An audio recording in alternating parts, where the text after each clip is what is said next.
Comic fam, thank you so much for joining me today. I have a special podcast for you. This is a re-upload from yesterday's live stream on Gem Mint Collectibles podcast. Shout out to the Geminites, shout out to Gem Mint. Thank you so much for letting me have an opportunity to grace your podcast to entertain the comic book community. I look forward to doing it again. And if you like this video, well, make sure to go and like this video now and subscribe. You should be following the channel. But if you like this type of content, go over to Gem Mint Collectibles YouTube channel, subscribe, and let him know you want to see him on the podcast, that you want to see us do more stuff together. That way it'll happen. Without further ado, here's the podcast. Yo, what's going on, Geminites? It's your boy Gem Mint. We're here with Gem Mint Collectibles Live, episode 34. We're live with Comic Tom and 4 Comics. What's going on, fellas? Oh, it's so good to be here. Let's go. I'm trying to get it on the YouTube. Sorry about that. Yeah, it's all good. Yeah, so first of all, 4 Comics has been like heavily requested by you guys. Like, yo, you need to get Dennis back on the show. He's dropping knowledge. And then my man Comic Tom, man, I've been peeping this hustle. I'm like, this dude is blowing up, man. I got to get him on the show. Ooh, I appreciate you having me on the show. I've been waiting, man. I've been watching, joining the Gemini crew since, earlier this year, like January. So it's humbling. I appreciate you. I appreciate your audience. Thank you so much for having me on. Yeah, you're one of the few names that I've seen a lot of my viewers on Instagram, on YouTube, on Facebook. They're like, Gem, you got to get Comic Tom on. You got to get Comic Tom. So I'm like, who the fuck is this guy, man? So I started peeping you out, and I'm like, no, he's doing good on YouTube. You got like almost 5,000 subscribers. Yeah, approaching 5,000. And you're new. You've only been on YouTube for like since April or something? Yeah, about April, but we started releasing consistent content around June, July. And what I noticed is that all your videos, you're putting up numbers. You're doing at least 1,000 views on every video. That's right. And I like your videos. It really complements what we do because we're heavy on statues, omnibus. We do a lot of other things, but your channel is really focused on, I don't know, collecting tips, top 10 hot books. You do cool stuff like every alien symbiote key that's out there. And what kind of other stuff do you guys do? Really what I like to say is, it's the Bags and Boards podcast. I mean, the YouTube channel is Comic Tom 101. So it's definitely my brainchild, but everybody who's on the podcast are my homies. They're my comic book dealers, my best friends, and we're all doing this as a hustle. We have Russ Bright from MillGeekComics. He has a brick and mortar store. We're gonna have I Jeff like that guy. Yeah, he's awesome. He's been doing. He's had a successful shop for over 5 years. I do the comic hustle full time. My dad used to do it when I was little. I grew up with it. So what I tried to do is put together a podcast that kind of tells the story and the narrative of people who do this full time, who do the comic book hustle, who are dealing with bags and boards every day, who are hunting, going through long boxes, looking for keys, checking off their boxes, their check boxes for their collecting, because we're all collectors, we're all enthusiasts, we're all art aficionados, and we're also dealers. We deal in expensive paper, and I just wanted to kind of capture that life into our podcast, and I thought people would like it, find it a little interesting. I didn't think it would take off like it has, and I'm super stoked to be able to do it. You're on the fast track, and I'm not going to leave you out, Dennis. Don't feel like the third wheel. No. I'm reading the comments. Yeah, help me with the comment, and we're going to give everyone shouts out real quick. But before I forget, so Tom, you reminded me a lot of myself, man. That's why I really wanted to get you on the show, because you started a channel, you went hard as hell, you go hard on Instagram. And when we were talking, we went live on IG together the other day. That was fun as fuck too, by the way. Yeah, we got to do that again. But we both go at it with a sense like, I want to do this full time. We don't half-ass it. We go hard. We put out content every day. I think you're doing every day now, you said, right? Yes, almost every day. Six right now, 6 videos a week, 7 is the goal.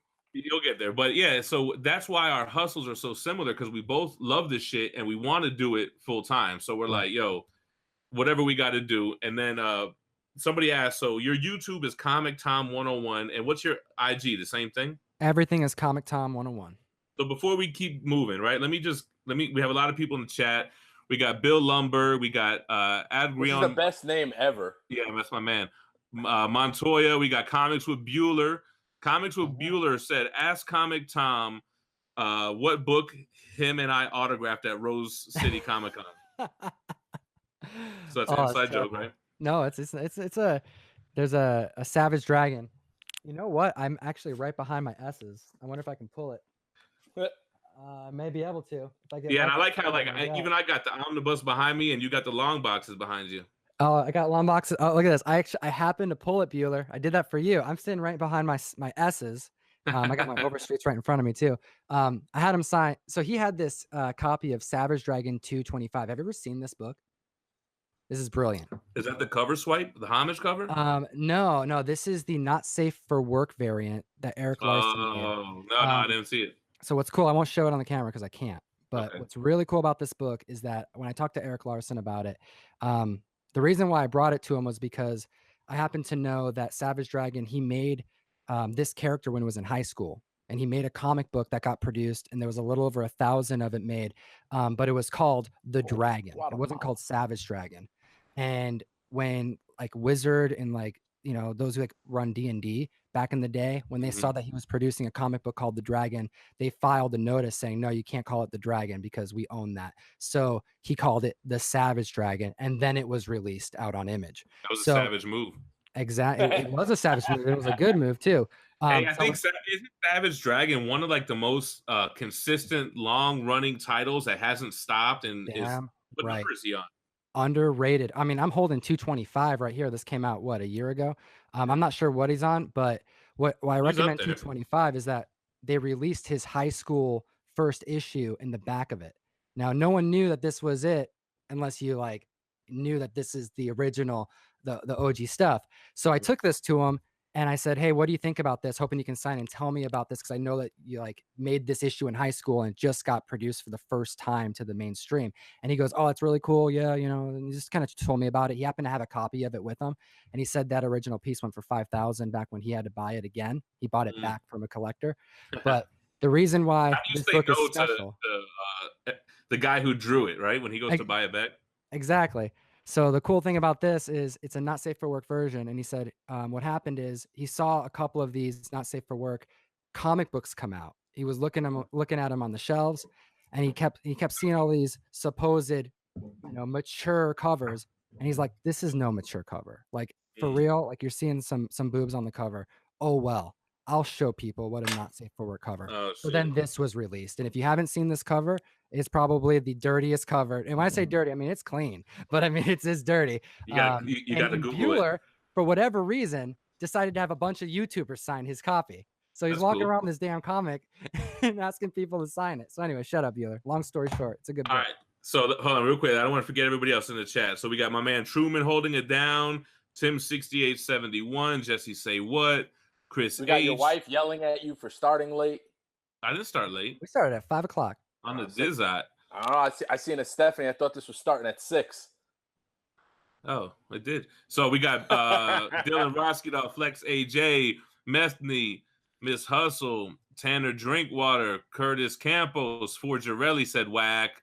Forgerelli's got a beef with your comic book guy, Tom. He got a beef with who? Your guy who owns the comic shop. MillGeek? I don't know. Forgerelli is a grumpy old man that's not really old, but I guess he was saying something about some Ken Griffey Jr. rookie cards or some bullshit. Yo, we got Gudo. Gudo! Nah. Yeah, look at him. What you're watching is the day before Garoppolo hits another L, baby.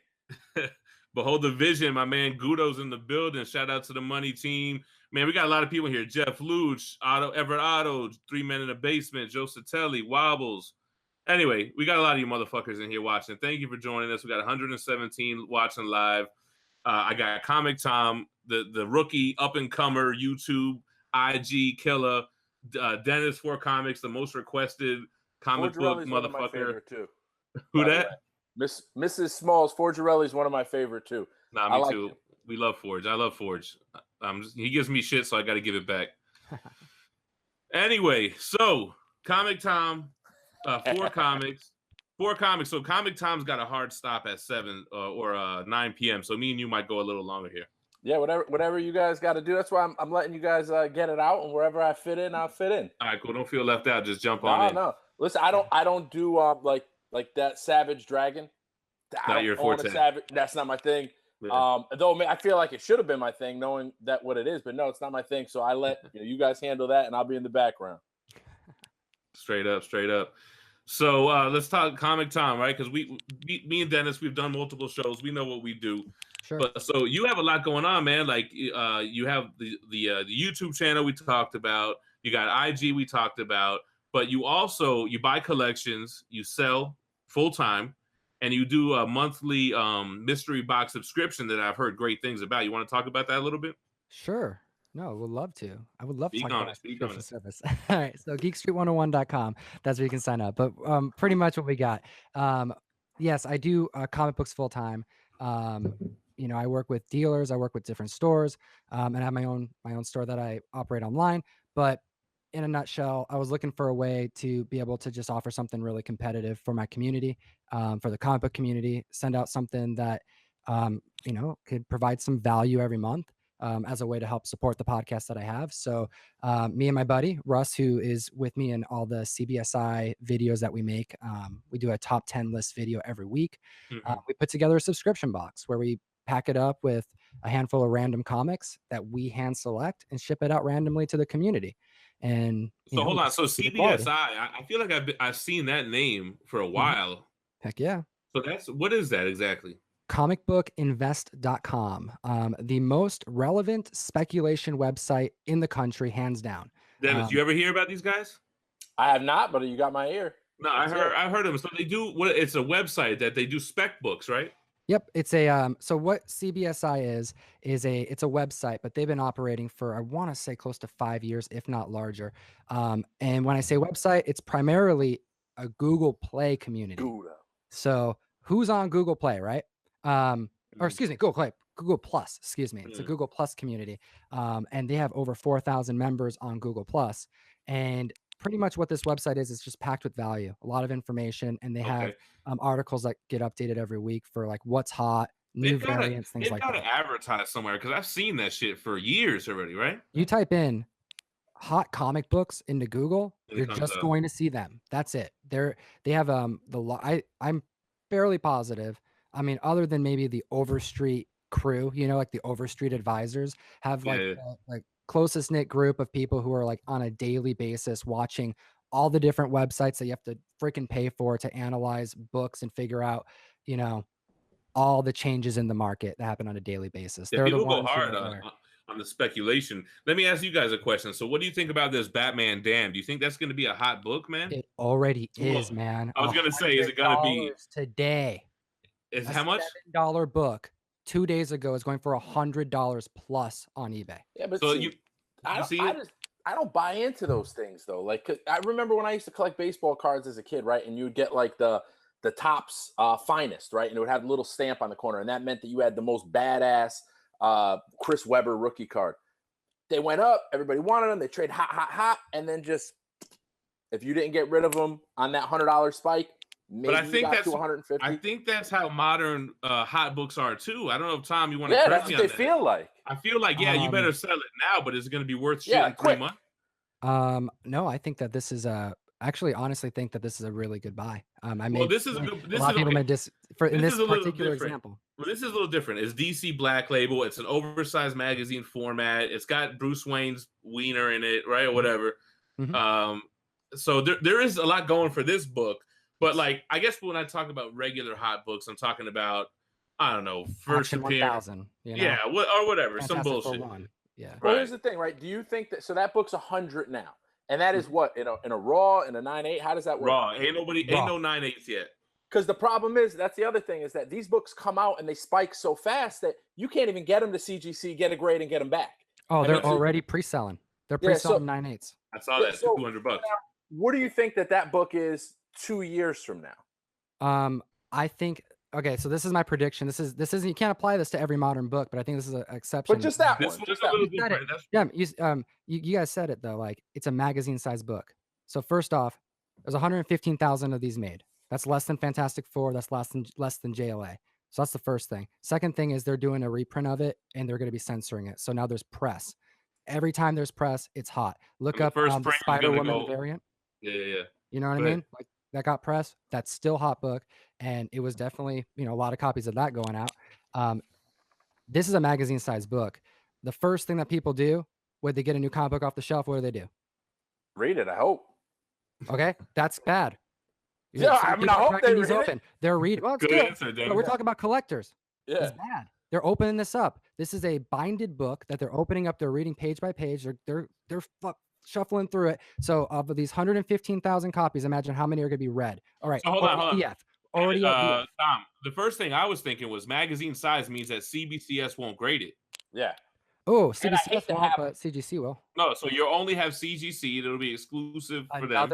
That's the next point that I was going to make. You have And to it do won't- magazine size grading. That's why I So we're wanted to already be there. knocking out the only other grading company you're going to want to go through.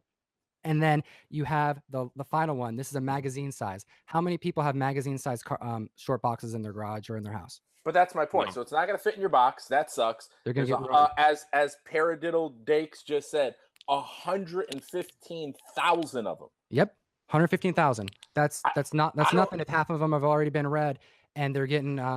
Okay, this is something you guys That's a gotta huge look up. run. 115,000 is a lot of books. I don't know if it's a huge run or not. That's not that huge. I mean, That's it's not. a lot. I don't think that's a lot when it hit press. If this was a 200,000, 300,000, a 400,000 book, maybe. But what's different about this one is that one, it's magazine size. I think a lot of these in a year, 2 years, they're gonna be trashed. You're gonna have a hard time finding copies of these that are gonna be near mint.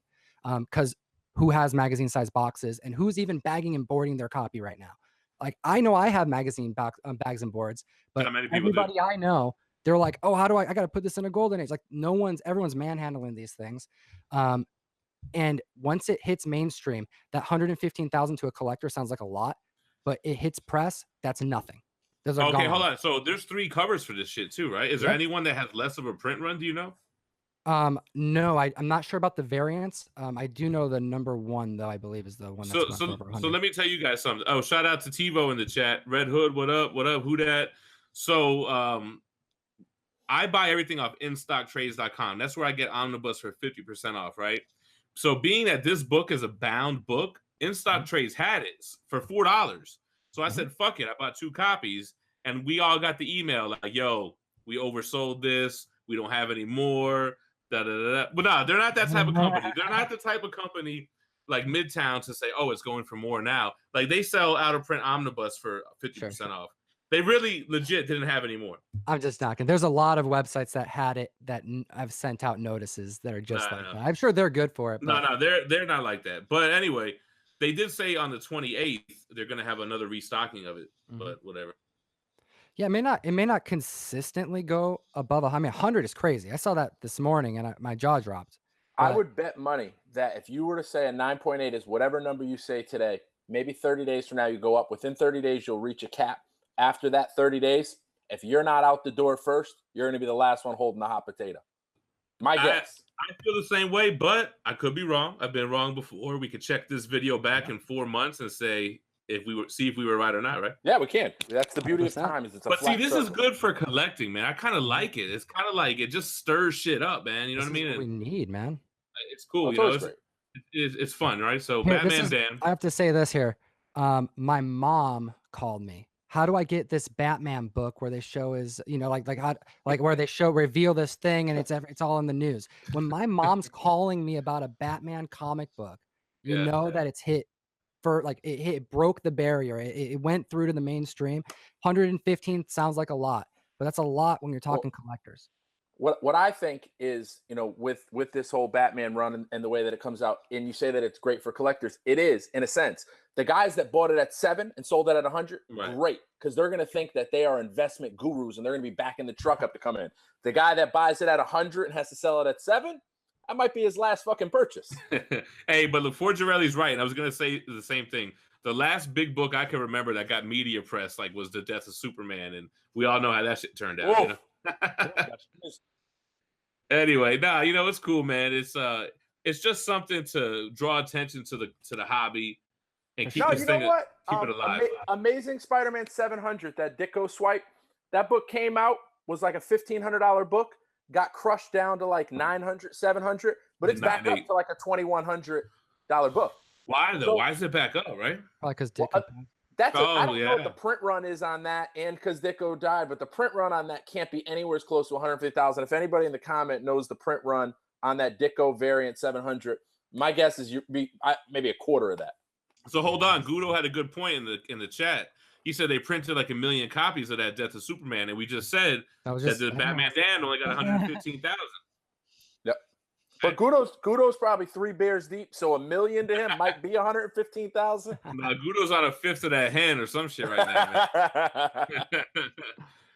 Anyway, what the fuck were we talking about? All right, enough of Batman Dan. Everyone's talking Batman Dan. Got 155 watching. Shout out to everybody watching. We got a lot of IG people, a lot of YouTube people. Anyway, to get off of that, what else is going on, man? So we got the Batman Damned. We got the Miss Marvel trailer. So the Miss Marvel trailer, okay, I liked it. I mean, it didn't really have a lot going on. You know, they showed us some cool things.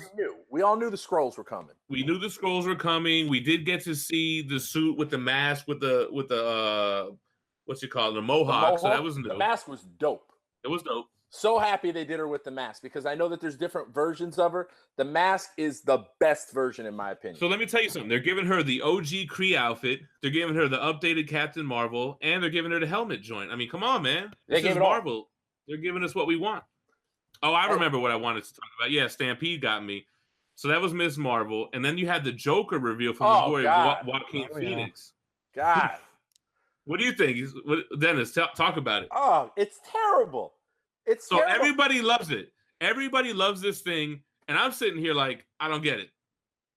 Nah, this is so terrible, and everybody just there's so many DC fans because in truth, if you really were to match up Marvel characters versus DC characters, DC probably has a better roster. The difference is that Disney does this linear universe where everything ties in one after the next. Why DC hasn't just said, hey, look, that works really well for them. Let's just copy it like another boy band, NSYNC or 98 Degrees. Well, they tried that and it didn't work. They can't do it. Well, yeah, because they can't keep the goddamn guys hired. Could we get a 7-movie contract? They have the most iconic characters, Batman, Superman, Wonder Woman, and they can't get it right. But the reason why is I think what you said, they tried to copy Marvel, but they did it wrong. They didn't copy good enough. They kind of did a rush job. But I think the Joaquin Phoenix thing is like, let's go back to our roots. Let's go back to the Heath Ledger shit that worked. A little too close to Heath Ledger, in my opinion, but it's a step in the right direction because they see they can't what do they call the Marvel method? Remember how they used to do that in comics? The Marvel method where Stan Lee just freestyled to whatever the art was looking like. In the bullpen. I think it's terrible. I think it's a terrible, terrible thing. I think you lost maybe arguably the best Superman that you ever had. But we might get Michael B. Jordan as Superman. And that's a fucking terrible too. I don't want to see that. We went off on this. We went off on this last episode, man. We got very. We were pushing the line. Human Torch. How was he for Human Torch? How'd that work out? Michael B. Jordan is sitting somewhere like, y'all stop talking about me taking over these characters, man. You get me in some hot water. Yeah, that's a terrible, terrible thing. I think this Joker is a terrible thing, especially since you had Jack Nicholson come out, which knocked the cover off the ball on Joker. Didn't think that you could have a better Joker. You have Heath Ledger, you got a better Joker. Okay, you tried to do it with Jared Leto, failed. You're going to do it with Joaquin Phoenix, fail again. Watch. You're telling me. Why do you think? I want to know why you think he's going to fail though, because we haven't seen anything. We saw like a makeup. All right. So if you've already shown me the hottest chick on the planet, and you want me to settle for this heifer, I want to see a Joker that laughs, man. Nah, you've given me Heath Ledger. He was the greatest. Heath Ledger was awesome, but he didn't laugh. Show me a Joker that laughs, and I'll watch it. Jack Nicholson. Jack Nicholson laughed. Exactly. Jack Nicholson was campy with it. That was some early 90s. That's like at that time. That was what was. So that's interesting, Tom. A Joker that laughs. So Heath Ledger didn't do a Joker laugh, huh? Not one that's memorable. He did a lot of good stuff. I loved him. He's obviously my favorite Joker, but I mean, I'm all about seeing something new from DC because, man, it's just been terrible. All right, but hold on. So see something new. So Joker is not new. Like, how many times are we going to see Joker? This is his own origin story. So, I mean, we're going to see him more than... I don't know. The trilogy, I throw that out. I don't even consider that, like, modern superhero stuff. That came out, what, a decade ago? That's old news, man. We're talking, like, we have Thanos on the screen. We have, like, major A-list characters that are hitting the screen now. We got to see Joker, who is an A-list villain, get the highlight he deserves. And Jared Leto, I'm a huge fan of Jared Leto. I didn't want to see that though. That was terrible. That was a terrible Joker. Meth addict looking Joker. I think he did the best they could with the script they had, just like every actor in the DC movies have. But they have such a big roster. Why don't you bring somebody? Bring Lobo. The fans want to see Lobo. Bring out Lobo. And they do this bullshit where they put him on the TV show. How can you get Lobo out when he can't even sell Batman? It's not going to happen. But that's your problem. See, Marvel, what Disney did with Marvel, what makes it even more incredible is they didn't even get their A-list roster. Right. They got the C-list roster. Their D-list rosters are going platinum. Yeah, Sony had ripped through. Fox had ripped through. Everybody took the best of the best. You were left with Tony Stark and a guy in Robert Downey Jr. that his career was one foot in the grave and the other on a banana peel. They took a roster and built it into a multi-billion-dollar business. These guys got Batman and Superman, arguably the most well-known superheroes in the planet, and they can't get out of first gear. Why would I think that Joker is going to be better if they couldn't get Superman and Batman out of first gear? I think Joker, the Joaquin Phoenix, will be a good movie, but it's not going to set up a franchise. It's not going to set up, I don't want to call it a cinematic universe because Marvel's got that on lock. But what happens after that? You know what I'm saying? It's like it's a one shot. That's why I'm interested in finding out. Because what are they going to do with him as a villain? They can't make him anti-hero, right? No, that's the one thing that's what I'm worried. Never done with him. Right? But I feel like that'd be the one thing to not do. Well, the other thing is that Joker doesn't really have a true origin. So to make an origin movie is kind of ballsy. Yeah, I agree. I think it's all ballsy. That's why I want to see it. I think that's way ballsier than a Suicide Squad movie.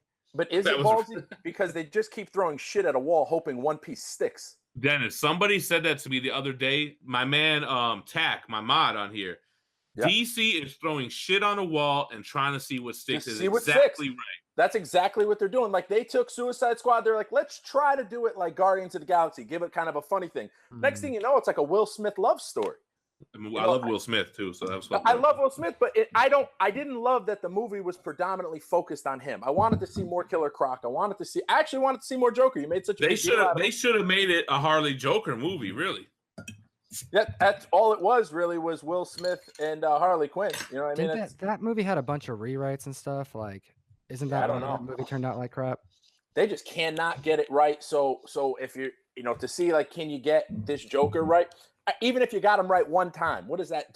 Can you lead him into the next roll down there? What comes after that? I'm drinking Corona, by the way. Dennis, we're getting crap for not showing our drinks on camera. I'm new to the show though, so I'm. Oh yeah, don't worry. I drink mixers, so don't worry about me. There won't be no beer. In the comments, they're like, "Don't these guys know what they're doing? They're not even showing their drinks on camera." Yeah, because that's kind of like our tradition that we say. So when I met Tom and he busted a Corona at like 10 a.m., I was like, "Yo, I fuck with my man. He drinks cheap Mexican beer just like your boy drinking some Soul." Someone mentioned that you're Hispanic too, man. They're like, "Oh, you're gonna join the Hispanic on the podcast." No, I'm not Hispanic, but you are, right? I didn't realize that. Oh, they must have been talking about me then. All right, cool. I thought you were Hispanic, so I was like, "Oh, okay." Hey, Tebow's looking for an ID check out here. You gotta make sure. For who? For me? For you. I'm 27, yo. He said, "Is Tom old enough to Comic drink?" Tom looking like a young Tom Holland right now. Tom, that's a good thing. Once you get over 21, you don't want to look old. That's a gift. I'm going for it. That's funny, man. That's funny. Hey, Tom, do you guys do any movie talk on your channel or no? A little bit.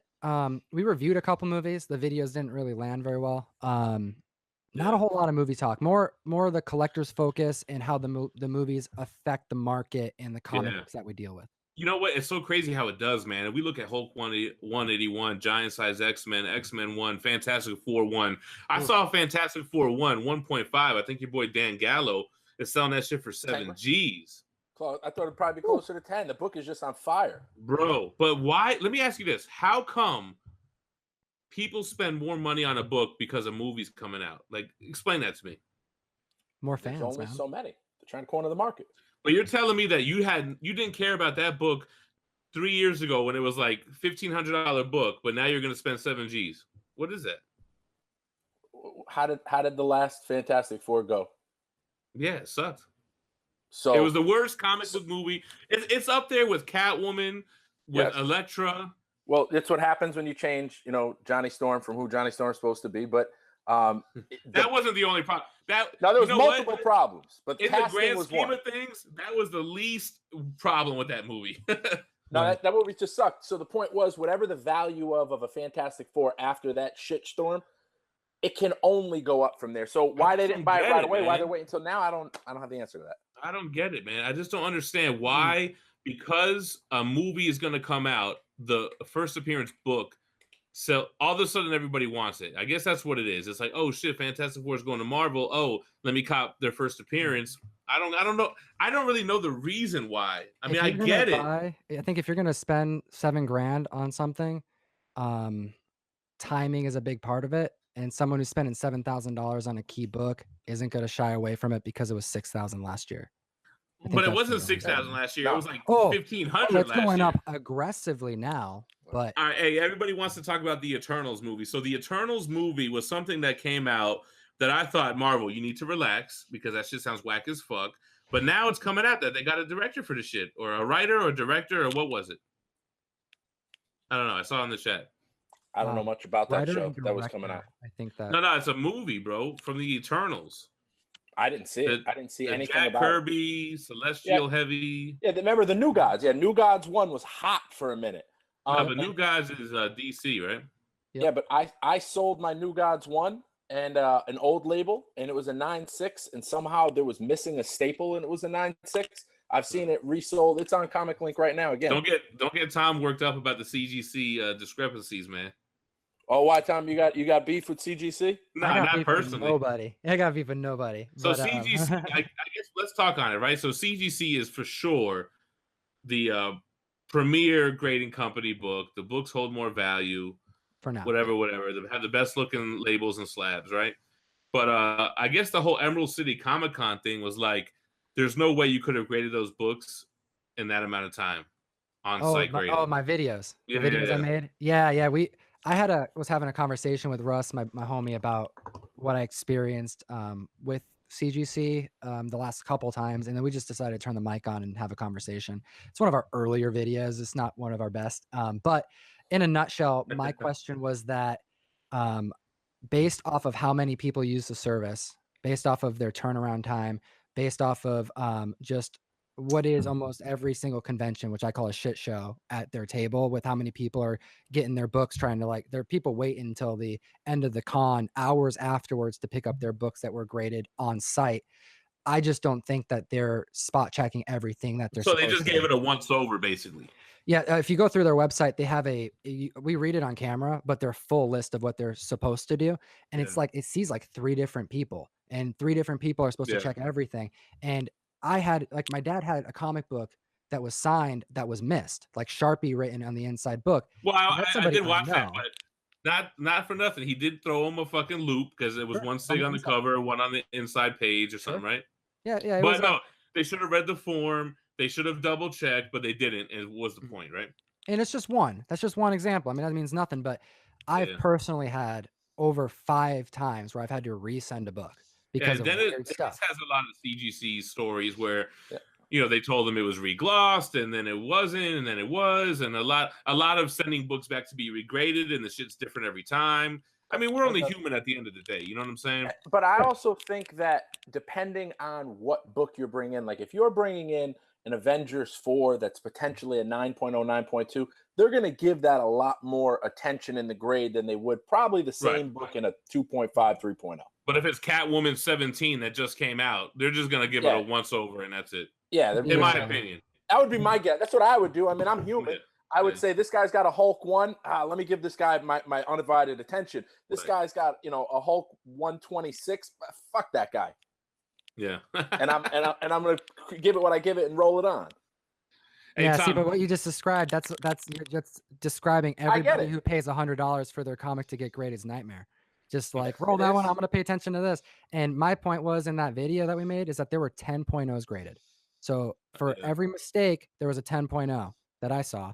At least, I mean, there was at least 5 of them graded. Were the 10.0s hard stock cover comics or just regular comics? They were regular comics that people took off the shelf, walked into to the convention with, handled it, gave it to the person, They graded it, put it back, they walked out. I mean, it's a lot, and there was like over 5 of them graded at one convention. Now, it's possible, but it's also possible that not every step is being checked, and that was the thing I was bringing up. No, That's no, all. it was I'm a, not it was a making good any point. accusations, Hey, but it was just a Dennis, you question. see, Christian Mole said send it to the Smithsonian. So that story, for those that don't know, that book that they said got reglossed, I sent it to the Smithsonian for them to inspect it. The Smithsonian said it didn't get reglossed. I sent it back to CGC. They said that's great. So go get it graded at the Smithsonian. Yeah, I would have said, man, fuck you, man. Which hey, obviously you can't do, bro, you know. So I never heard of a regloss cover prior to that or since then. I never even heard of that shit. A regloss? And that was the only knock that they had on the book. They didn't say, you know, usually when you see regloss, you'll see staples reinforced, piece that, and you're talking about a book that was like a 6.0. So you're not talking about like a 9.5 crazy, 9.6, whatever crazy book. This is a basic book. There's no fucking way that the cover was ever reglossed. Yeah, someone's saying, wait, it costs $100 to get a comic graded? Nah, it doesn't cost $100. More, sometimes. Well, I mean, on-site grading, how much does that shit cost, Tom? That's kind of, I mentioned $100 to grade a book. That's kind of what I was thinking, because it was like, I mean, you can get a modern book graded for like $30, but you have to add on, you know, you got your shipping back, you got your insurance, and then you got your, At the end of the day, you know, $10 to do it, $15, $20, whatever it is to do it on site. So yeah, but what is it for like an Amazing Fantasy 15 5.0, 2% market value? oh yeah, it's something like I don't, I'm not sure. I haven't graded one, but it depends. You're probably gonna want that pressed, and if you're having them press it, I mean, my buddy had an ASM1 pressed by CBCS, and it was like a couple $100, I believe. Yeah, so I think that when you sent the last Amazing Fantasy 15 I sent in for grading, I think the grading fee on it, no pressing, was $500. Oh my gosh, yeah, that sounds Just about for the right, grade. doesn't it? I though? never submitted a book that big lot of to money. where they had to change it to the percentage rule. Hey, Tom, so you mentioned your dad. Yo, I think that's cool as hell, because your dad worked in a comic shop in the 90s, and you guys right. lived in like the apartment that was attached behind it, right? Oh, that's right. You watched the video. That's course, cool, man. man. I do my homework appreciate on you it. doing your homework, dude. Yeah, it was one of my first videos I made. We could be yeah. professional here. I love it. I love it. No, I grew up for 2 years. I lived in a comic book store, pretty much. I mean, it was kind of cool. There's a shop in New York. I'm from Buffalo, New York. And you're in Washington now, right? That's right, Washington State. Moved up here when I was like 13 when my dad remarried. But he was a manager at this comic shop in Buffalo, New York. The store was, you know, front facing the street. And then above the shop, there was an apartment. That's where the owner of the shop lived. And then behind the shop, there was a 2-bedroom apartment. And that's where me and my dad lived. That's dope. And, you know, I grew up from the ages of like, this had to have been from 6 to 8, maybe 7 to 9, right around there, where I would wake up on a Saturday. I watch my cartoons, get my Spider-Man, my Rocko's Modern Life, and then I would go through the kitchen door, and then I'm in the back of a comic book store. And I got people playing Magic. I got people playing D&D. I got comic books on the wall. I'm grabbing, you know, any Gambit covers I can find, and you know, that was my life. Is that your favorite years. character, Gambit, or was back in the day? Back in the day, it was, yeah, because he threw playing cards. I thought it was the coolest shit. So, Tom, are you a DC guy or a Marvel guy? You know, I have a lot of. I have some DC tattoos. I have no Marvel tattoos. The only Marvel tattoo I have is Ditko Strange psychedelicness on my arm. So I don't even have a TiVo, character. you just got like 10 bonus points for TiVo.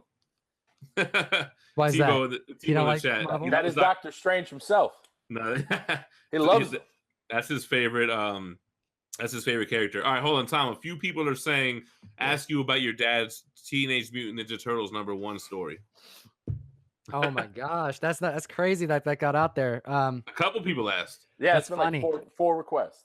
He almost didn't want to talk about it on the mic, but I'm like, everybody knows it in the industry up here. Is he the one that had the third print that was regraded as the first print or swapped out? Oh Or no, he's the PGX guy. No, he's not. No, he's not that guy. Oh, that would have been Totally a great different story. guy. Oh, that'd be funny if I had some insight on that whole situation. I do, but no. okay. It's for another day. Hit the subscribe button. But yeah, you should like the video. If everyone's watching right now, you should just get that done too. But no, my dad, he had this store that we were living in. He met my adopted mother and we moved to the West Coast. So he had to quit that manager job. And 6 months after he quit, the owner of the shop called him and said, "Hey, I don't want to do this anymore. I don't want anything. I'm done. I'm tired of this. I don't want to touch a comic book. I don't want to touch anything." And my dad's like, "All right, well, I don't have a whole lot of money to like help you with that." He's like, "No, no, no. You don't understand. I got to get it out of here. And every month that it's here, I'm paying rent. I can't afford it. So if you come here and drop," and he paid, I want to say it was less than $5,000 for an entire store, which is insane. Ooh. Like an entire store. Imagine what that would be today. It would over 50. He was, I grew up in a house where my dad was going through long boxes. I had no concept of what he was doing because I didn't care about that when I was growing up. I just thought, oh, there's comic books everywhere and I want to hang out with my friends and play video games and I have to move comics and stuff. But I grew up with him like, oh, this is Avengers #2. That like just pulling that out of long boxes in the laundry room, you know, as he's going through these huge collections. But anyways, one of the books in this collection that he purchased and he brought over from New York was a TMNT #1. And there's a video of him explaining how it happened, but it was just, you know, he's got a big heart. There was a dealer that really helped him out and the dealer really wanted it and he sold it for under $100. And yeah, I see $60 in the chat. yeah, he sold it for $60 and it's you know, it's his buyer, it's his seller's regret, but it was you know, I don't really know what he was thinking back then, but I'm sure he thought it was only worth probably under a few hundred. So at the time, he gets a lot of crap for that to this day because this happened over a decade ago and I'm in the game now, so all these dealers that he was working with, they're now my best friends. So I have these guys who are like, yeah, your fucking dad had that TMNT and I told him I wanted it. Sold it. Sins of the father. Yeah, so but you know what, it's those types of deals that he did that are now like making the relationships that I have in this industry. Yeah, that's like a memorable thing, and yeah, that's true, man. You know, it wasn't for nothing, right? So that's funny. Hey, so you know, I was watching a video of your dad, man. Your dad was like the comics I was introduced to was Sandman, Frank Miller's Batman, Frank Miller's Daredevil, and what was the other one? It was like a Sandman type of book, like Preacher, Grendel, something like that. Did he say Preacher? But I was like, damn, he came through, and he even said like it ruined me because everything after never held up to it. But I was like, damn, Vertigo junkie, man. He loves Vertigo shit, all that good stuff. Yeah, that shit is sick, that's man. That's what he likes. Comics with Bueller's asking, when does your CBSI top 10 list come out? Oh, that's a great question, Bueller. Thanks for asking it. We do. We partnered up with CBSI a couple months ago. They produced this speculation list every week. It's not even a speculation list. It's a review of the hottest comic books to the week. So, I mean, it is speculation, sales, and investing, but this is reporting on things that have already happened in the market. Not so. What is that based on sales for the week? Sales for the week across multiple platforms. How do they track that? They have a Google Plus community of over 4,000 people filled with comic book stores, comic book store owners. They have people who they're affiliated with, who have different websites that do all this. It's crazy. Like during San Diego Comic-Con week, they had people at San Diego Comic-Con doing research at the show. Like these guys are like, I was asked, why don't you put the list on? And I'm like, I listened to what Jack and the guys over at CBSI, shout out, have to do to compile this list every week. And I'm like, there's no way in hell I'd put out one video a week if that was the case. And that would be the only video I do. You're doing all the work. You're just making it a clean video for everybody to watch. So we made a couple videos about their list because their list is public. You can get it. And we made a couple videos. It came out a few days after they released theirs. And they said, oh my gosh, we want to do a video and we want it to be just like yours. Why would we do that? Why don't we just have you do it? And we'll. So I was going to ask you how the relationship started. So you took their list, made a video, they saw it and said, yo, let's make this official. First they try. I think they either tried to do it themselves or they did like a live feed and they're like, shoot, there's a lot of work that goes into this. Shit ain't that easy. And then they hit me up. But that's yeah, cool, man. So you grinded and you caught their attention and boom, had a partnership. That's dope, man. Yeah. So now every Thursday night to Friday morning, my life is spent behind eBay listings, researching comic books, editing for like 13 hours straight to produce this video every week. And if you Yeah, if anyone wants to go into drawing to get a Batman Damned, which are going for over $100, we're giving one away in our most recent video. That's cool, man. So the top 10 and those videos are really only last week's books, right? It's like all modern stuff. No, it's filled with everything. We report. okay. I mean, the Batman Damned, no surprise, was #1 on the list this past week. But the week before that was what was it? Batman Adventures 12. The week before that, FF 48. You know, I'm pretty sure that's what it was. That's Dennis' book right there. Yeah, book's spiking too. I bet Dennis is buying a bunch of them. How many are you up to now, Dennis? Still 20. I have 20. Still at 20. Yeah. What about 49? You'll be happy here in about a year. 49 is probably about 12, 13 of them. The funny thing is, I always preferred 49 the cover over 48. Oh, Right? 49. The 49 cover is way better than the 48. Yeah. Cover. I don't even mind 50, man. 50 is gorgeous. I hate that brown I don't cover. like it either. You don't like the brown It looks cover? like Silver Surfer's flying out of the toilet. And then Johnny Storm goes to college. Don't care. Yeah, don't care about none of that. I don't care. Hey, well, it's an affordable book. People say that you need it to have you need to have the 3 of them. Trifecta, man. You I'm gotta okay have with just the 2. I just 48 and 49. Yeah, I don't need 50 either. You could probably get a 9.8 at 50 and not even hurt your wallet that much. Yeah. So, hey, what up, Cartel from Hell? Thanks for joining in, brother. So, Stampede saying Spotlight 5 too, man. Some other dude That's keeps hot coming right on the now. show. Why is Marvel Spotlight 5 so hot right now? Maybe they think Ghostbusters. Maybe they think that he's gonna get recast. Could be. They're talking about movie? Nick Cage for Superman. Hell yeah, they are. He already donned it one time. It just never came out. Have you guys seen Mandy? Who? Oh my gosh, guys. All right. So for everyone who just heard Nick Cage as Superman and who like shuddered and were like, no, we don't want that. Go watch his latest movie. I think it's Mandy. I'm almost positive it's called Mandy. This movie is like Pulp Fiction status good. I'm not even shitting you guys. I love Nick Cage. I was Nick about Cage to is say, awesome. I really like Nick Cage, and he brings kind of like the way Mallrats was. He brings like an authentic feel to it because he really is a comic dude. Like he had a badass collection. He had a pedigree, right? Yeah, he has his own pedigree. Well, no, not a pedigree. He has a collection, not a pedigree. That's what pedigree is. Yeah. No, pedigree is you bought it off the shelf. A collection is what I'll have when I die.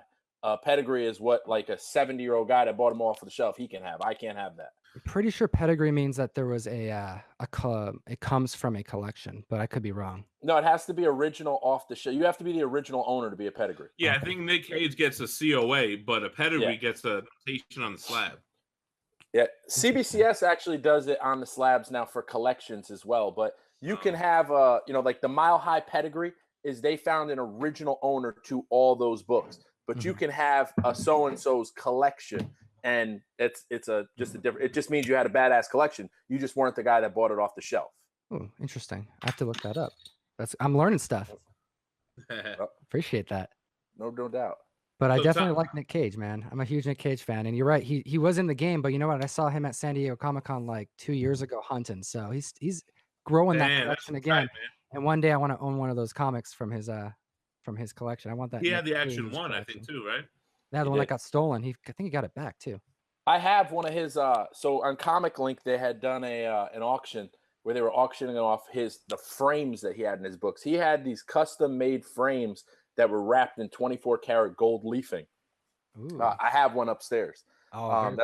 I display a Dark Hawk 9.8. Why that book's in there? It's just because it was one of the diehard Dark Hawk fan base out there. It's coming back, man. Yeah, I hope he does because I got like 10 of them. That was a book that I had bought originally off the shelf when I was a kid, and he was like one of my favorite characters at that era.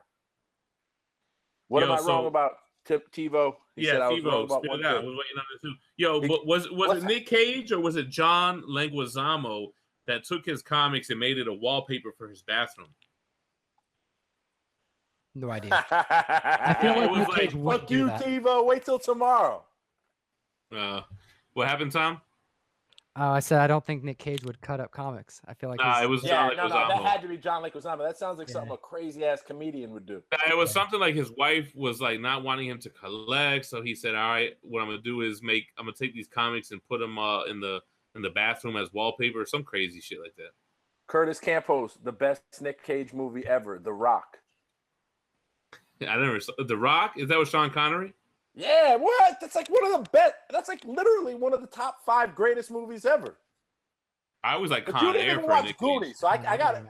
I saw Goonies and I did a movie review on it. I know Kick-ass, that man. you did. I know that you did. But if you are just seeing Goonies now, you would be a guy that slept on the rock in the 90s. It's something that me and my friends growing up, it was never on our radar, man. Hey, you know what's funny though? Because Tom was mentioning the movie stuff. Like our movie reviews don't do that good, but our trailer reactions are popping, man. We got like 20K on the Venom trailer, like 5K on the Ms. Marvel joint or Captain Marvel. They like to see your faces during the surprising scenes. That's what they're really looking for. Yeah, I do it with Manimal. Manimal's like, what do you want me to do? Be like, oh my God. Like, oh. We got to get Manimal on one of these shows. All the shows I've been on, Manimal is AWOL. So here's what my thing. I prefer the in-person live shows to have somebody to interact with. So when he's out of town, I start calling in my people. It's like, yo, come on, do the show. But you're right. And he feels the same way. He's like, yo, you never have me on with Dennis or with Cartel or any of these people. Like, come on, man. So we do have to do a show like this where he's with me. It's like the girlfriend you're hiding in the corner. Y'all are my side chicks, man. He's like a moped. It's all right to get you from point A to point B, but you don't want to see people to see you getting off of it. Manimal is in Cancun right now. He ain't worried about none of this shit. Woo! Yeah, he got an X-Men one. Did he get the giant size X-Men one? Yeah, actually, my man Rob, you know, PWN. Yeah, the guy who I thought lived near where you live, like Washington or something, but it turns out that he's in El Paso. No, he's from El Paso. He don't live here now. Oh, but yeah, so he is where I thought he was. He gave us a good ass deal on one. It didn't have the white pages, but he gave us a good deal. So he's shipping it to me today. He already shipped it to me. So I'm gonna have it here before Manimal even gets back. Nice. Well, that'll be a nice thing to come home to. Yeah, for sure, man. Yeah, Rob's a good ass dude, man. He gave us a good deal. Yo, we got 191 people watching, man. Everybody's here for Comic Tom. What the fuck? That's it. Comic Tom's lighting it up. Thank you so much. Yo, Tom is blowing up, but Tom grinds hard, man. You go hard on the IG stories every day. You're at the comic shops. You're showing off collections. Like, you put in work, and that shit pays off, man. Like, if you want it, you got to go for it, right? And that's what you do, man. You go hard. You're on multiple social media platforms. I still don't get Twitter. I don't know if you're on Twitter yet. I do a little tweeting from time to time. I don't get it, man. I just feel like, why would I even do this on here when I got IG and Facebook? I feel like Twitter's where they go to complain. Yeah. It's also, I use Twitter more for research. I actually follow all my artists and, I try to maybe find that's what it is. on the industry, I have that screen up all the time. So not for nothing, my man Ed Boon, who's the co-creator of Mortal Kombat, he's like the head guy of NetherRealm Studios. Awesome. He retweeted my statue unboxing for the reptile statue, and that shit got like 33,000 views because of that. Hell yeah, that's a great video too, man. Those statues, I would have. I sold it today. I shipped it out. Did you? Yeah. Okay. How did you? All right. How many statues have you shipped that have not broken? Because I've never had a statue. Never, not one has. Oh, you better knock on wood, player. Yeah, knock on it right now, my brother, because I have shipped out so many different things. I have not. Anything that I've ever shipped has never been broken, like statues. I don't know what it is, man. I feel like USPS, they know it's a statue, and they're like, okay, a statue, hold on, and then they throw it or some shit. And the way that they package those things, they do drop tests, which is like throw the shit in the factory and see if it breaks. Like the styrofoam that it comes in is supposed to withstand that kind of stuff. How big are those boxes that you're? Because they're fucking huge. They're like 30 inches tall and shit. What does one of those things cost to ship? So it depends, right? So a big box like FedEx, I could get away with like $50 domestic. Depending on where it's going. Depends on where it's going, and you got to be savvy. Like I just recently been savvy to where I use the PayPal.com/ship now, and I check what's FedEx costs, what is USPS costs, what's the different options, and I just find the best bang for your buck. There you go. But when you get to certain dimensions, like over 12 inches, the weight is not really a factor anymore. It's really just how big this fucking box is.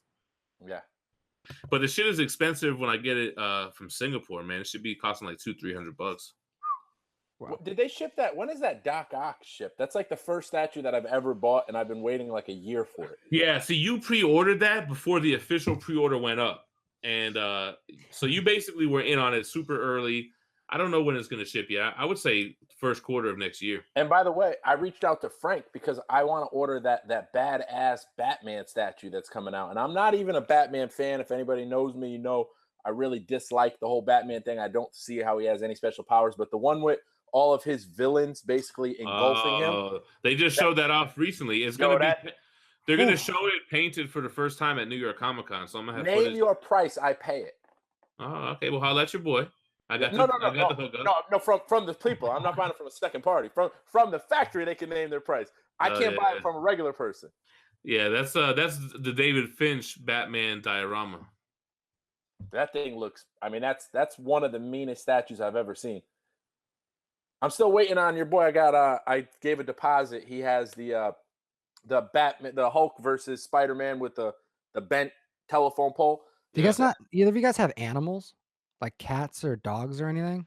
How do you guys have statues? I'm still trying to figure out who's buying these damn statues because my cats knocked over all my Bowen statues, all of them. So I have a dog. I don't have a cat, but when we were talking, cats love jumping up on statues, man. That's like their thing. Cats are assholes.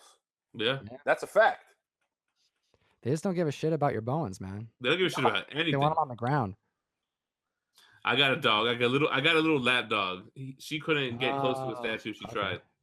There you go. That's Dennis is not really a statue guy. Do you even have any right now? I just have I have the Superman from Seinfeld. That's dope. Oh, you have wait, hold on. Yo, Dennis, you know what Sideshow just announced and showed a Seinfeld apartment diorama? I did see that. That looked pretty cool. It was too small for me. It was kind of whack. But I really like Jerry Seinfeld. Fun fact: I used to work when I worked in Manhattan. At the bottom, there was a Brooklyn diner on 888 7th Ave, and that is one of the frequent places that Jerry Seinfeld would go to get breakfast and get. I love Jerry Seinfeld. Yo, he's such a cool dude that he will get out, shake hands, take pictures with every paparazzi. The paparazzi love Seinfeld so much that they feed the meter and fight cops if they try to ticket his car. And by the way, he's got like a million Porsches, like the most badass Porsches. Well, he's got that show, that Comedians in Cars. Like he always whips out a new car for every episode. I heard that those he's cars a are borrowed. Superman collector too. He's got an Action 1, Superman 1. Yeah, no, he's got a collection. Right? I tell you what, I watch Seinfeld like every night before I go to bed. You can ask my wife; she'll tell you in the chat right now. I got all the episodes on my PS3. I just put on an episode and fall asleep. But I watch Seinfeld like every fucking night. I do that with Office. I'm an Office fan. I love The Office too. Office was great. That's my shit. I watched The Office like twice, the whole shit. But Seinfeld to me is a timeless. Yo, I love it. It holds up. Yo, we got 195 in the chat, all here for Comic Time. Shout out Geminites. Thank you so much. I feel so welcome. It's awesome. The concept of Seinfeld was a great concept. I mean, he talks about funny shit that happens to him during the day, and then he gives a stand-up about it. And I think that every person that watches that show can relate and be like, I wish I had the balls that this guy had because this happened to me or that happened to me today. And I would love to tell the story the way he does, but you just don't have that knack, but you have that story. So it kind of is very relatable. Yeah, Seinfeld was like simple but genius. Like it was a super little thing, but it always came full circle in every episode. And something that happened in the beginning came around to the end and just tied it in a little knot. It made you feel all warm and fuzzy inside. Yeah, but at the end of that Cars and Coffee, if you watch in the credits, it says car was donated by this person. Because he's really just genuinely a Porsche guy. Mm. Yeah, Porsche. Yeah, I did hear that. Yeah, he's genuinely a Porsche guy. So when he pulls up to get a coffee or whatever, it'll be in one of his, I don't know, 50 Porsches. Hey, my man Tones FTW said, "Who else watching this shit in prison?" I hope nobody. How do you get Wi-Fi in prison? Shout out to all my boys locked down. That's crazy. We got Geminites everywhere, man. Yo, so Tom, what's next on the horizon for you, man? What do you got going on? Just got a bunch of stuff. Oh, and by the way, I'm good to stay on if you want to have me on. Oh, well, I'm sorry to hear that because I knew why you had to leave, so I'm sorry. Oh, it's okay. We got to reschedule, so it's all good. A little rain check on that. Okay. All right, but I'll stay on for you if you want me. But all right, cool. Yeah, we're chilling. All right, cool. Stuff on the horizon though. We are deep into growing something, mostly because of CBSI. This is a newer thing. We've only been pumping out these videos for a little over a month and a half. I want to say we've done like 6 of them. But you're doing good. Like, what's the average views on those videos? I think our highest viewed, I mean, every week it goes up and up. We're getting Yeah, more views on that latest video. Friday videos are our biggest ones. that's But like amazing. 6 to 7K is That's what I think. crazy, man. Oh, those are Yo, that great is views. not easy, 4 bro. months, man. It's not. It's Let me That's tell you great something. 4 to 5 views. months. That is not easy. Like for me to get that views, it's probably got to be a statue. My omnibus hauls get like 3K to 5K, mostly like around 3K. Mhm. But that's what drew me to you. I'm like, yo, this guy is getting like 6,000 views on comic book shit. Like that ain't easy. Yeah, I'm trying to I told the team, I'm like, we got to ignore like what everyone wants to just do what's hot, like, oh, what's the most talked about thing right now? And we dabble in that, a little bit, want to be relevant, but my goal with this is I want to geek out with my buddies about the panels. Like I am a collector, I'm a reader. I buy comics, I grade them because of one panel, one bubble, of dialogue that speaks to me. And it's those moments that I try to capture on camera. And I find that focusing on that makes good content. And if I can make someone interested in reading Hellblazer issue number 43, a random, Garth Ennis amazing piece of work, a piece of art, then I'm doing my job. And I have no reason to make that content besides the fact that I want to have a conversation about an issue of a comic book that I love. And what's really cool is then I go on Instagram the next day and I see my peeps going, this is a fucking awesome comic book and I just That's bought cool. it. So like that keeps me going. So that's what Nah, I like yeah, doing. So it's working. I think that's important that you mentioned is that you're a reader, and I think when it stems from being a genuine reader, that's how you're going to be successful when you have a YouTube comic book channel, man. Like Mhm. if you don't have the foundation, it's going to be difficult for you, man. Right. So I think that that's true, and and I feel you. I get a lot of people like, yo, I bought my first omnibus because of you, and now I'm back into comics, and that shit is Right. like, yo, you feel good, like, hey, I'm happy that I got you into something. Yeah, it's been happening. I've been feeling that more now this month. I would say this last month and a half than ever. I'm seeing comments that are super positive. I Look do at the chat. Yo, the chat is, I'm Love trying it. to eye it here. It's nothing but bro. positivity. This is why we're in the best I gotta tell you that's community that exists that's right why now. I brought you on, because I've never seen so many people respond to anybody like that. Like, you have true fans, man. So that's really cool, man. You got to keep doing what you're doing. It'll definitely lead to bigger and better things. In man, I'm really happy to see that.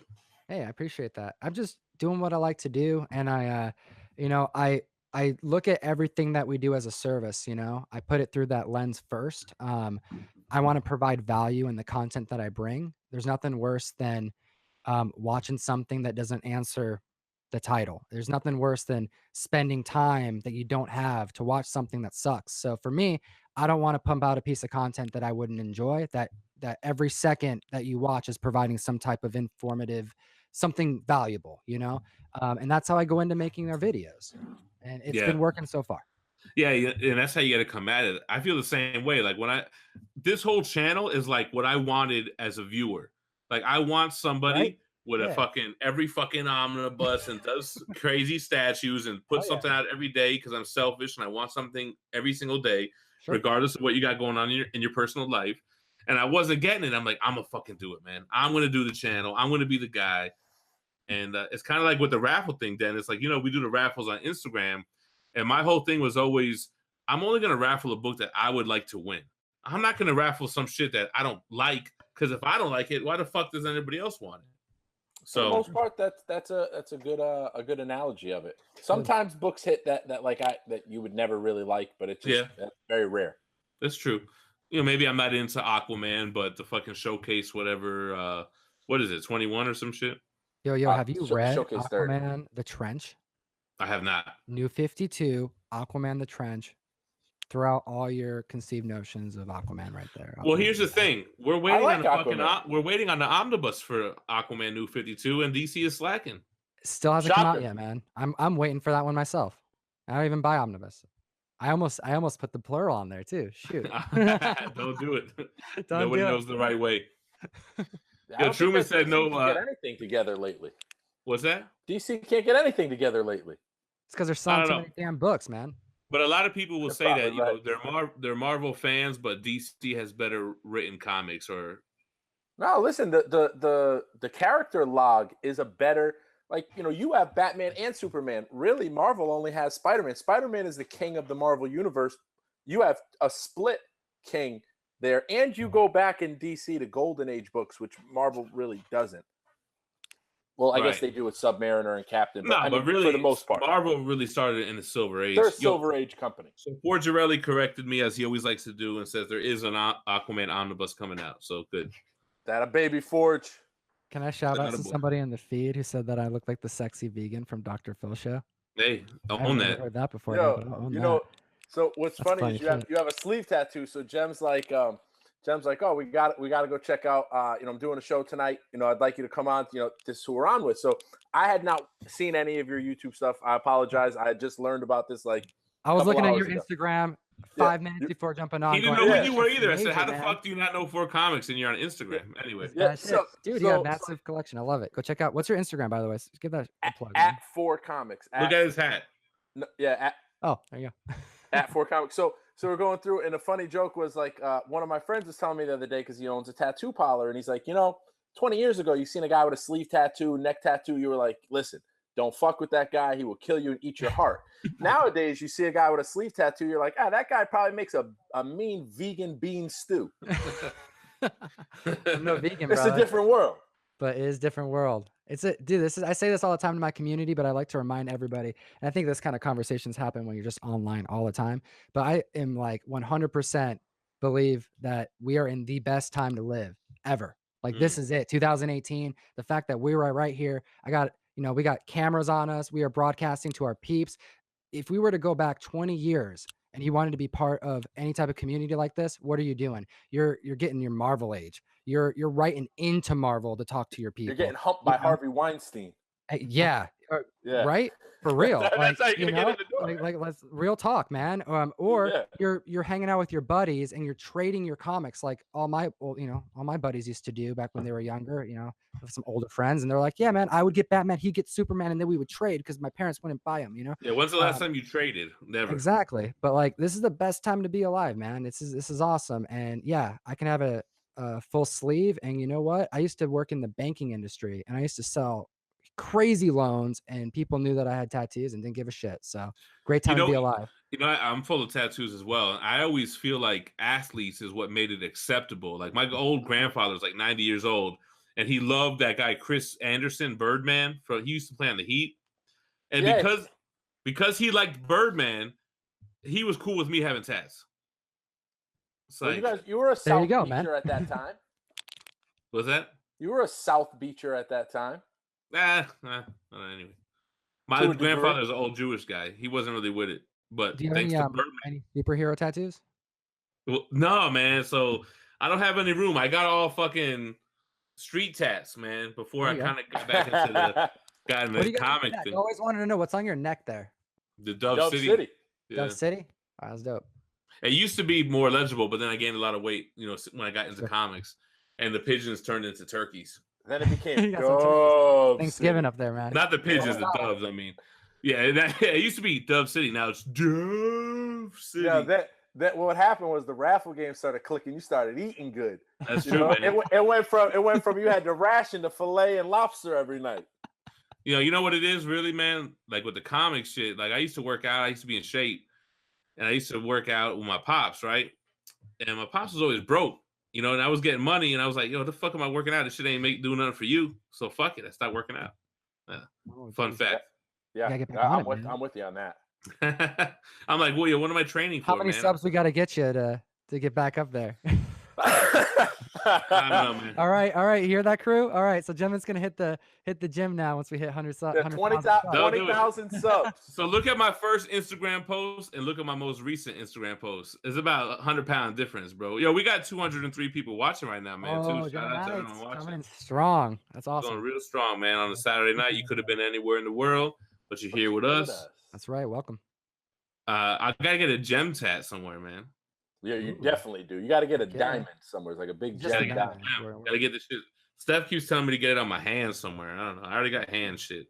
Well, you got room right there on that right knuckle. It looked Yeah, like. that's what she keeps telling me. So I do right here. Steph says do right here. Nah, then you don't get the vegan tattoo thing like that anymore. Then you got to be a genuine badass. Oh, right here. They all do it like this now. The kids in the streets. Yeah, but they all look cross-eyed when they do that. You guys see this? When they get the tattoo there, they look googly-eyed. It never looks symmetrical. No, they always look googly. Truman says every 100 likes, Jem runs 5 miles. Fuck that. Fuck Christ. I'll be running miles, but I'll be running a lot of miles. I'll tell you what, when I make comic books my full-time profession, I'll do it. There you go. Boom. Boom. That's the That's goal right there, guys. That's a long time away. Maybe not. Hey, maybe not. Maybe not. Shit. All you need is the right sponsor to come along. All right, back to comics, right? So Model Vault saying, he's asking you guys, apparently I'm a piece of shit. He said, do you think CGC takes advantage of the market value tier? Fuck yeah. Well, I disagree. So CGC considers anything from 1975 on to be a modern book. Mm-hmm. Yeah. But the modern age of comics is really like what? The late 90s to current? Yeah. So there's a sweet spot in there of books like ASM 300, New Mutants 98. But they have the option to change that to fair market value 2% of. But when does that kick in though? You know, I don't know the answer to that because and I feel like sometimes you get punished, right? Because if you try and be slick and slide a book in under Silver Age, knowing that it should be a fair market value book, like they knock you on the grade just to keep you honest. Maybe. I don't know really about that. I went through the whole walkthrough with CGC, how the process works and how, it's totally, they don't know who you are and everything else. And then when you were live with Sarah, Comic Nerd Girl, she said that there is ways that they could know who you are. So that kind of blew the cover off the story that I got from CGC. That was a good podcast, by the way. Sarah's really cool. You know what? I've been meaning to reach out to her, man. Like, I thought we were going to get this comic book grading video series going. Kind of hasn't really been happening. I got to holler at her, man. Got to have Gudo get in there for you. Yeah, I want to get Gudo just fly down to Florida. You know what we got to do? We got to get Barack on. Steve Barack. That's who we got to get on. We got to get the guy. I know he's joined the New York Warrior show. Mm-hmm. I've seen him on a couple different podcasts, and I enjoy him on podcasts when he's on them. One thing I can't stand is that it's just always like there's not enough questions specifically about what they do. Like I want to know very specific. Like this book it came out in 52. What's the process? Tell me. Everybody who's going to see it. I want to know beginning to end. Why is it taking a book 8 months to grade? What's going on? Like, I want that kind of stuff answered. Like, what's the backlog looking like? Where's the vault? It's crazy. Their vault's crazy, man. Yo, CBCS and CGC, if you send them some bullshit ass modern book, they should send that shit right back. Like, bro, ain't nobody grading Catwoman. Oh my God, 17. no, they want that, man. They want to grade as many as they can. They're getting so much fucking money. That's crazy. I would love to know what the revenue stream is of a CGC or a CBCS because to me, from where I sit, it just looks like they print money. They create it. Yeah. People are begging you to do they're sending stuff and saying, "What's the wait list? What's the wait list?" They're not even saying, "Get my stuff in first." They're saying, "How long do I have to wait?" And I'm still willing to wait. I mean, pay more. Who does that today? Like, damn. I mean, you consider this, man. I mean, they had thousands of books graded. I had somebody millions, probably. I would bet millions. I mean, like a convention. Excuse me. Like at one con, it gets into thousands and thousands, and they do turnaround in 3 days. So imagine how they do that. They have to rent out an entire floor of a nearby hotel, an entire floor. They have to rent out rooms just for their machines that they have to fly in. I don't even know how they would do that. But because here's the thing. This is like why I like this conversation happening. This is why we made the videos in the first place. I want this info out there. If we're going to go on the mic and say these people are literally creating money, which they are, we can all agree as collectors they are. I want to know everything.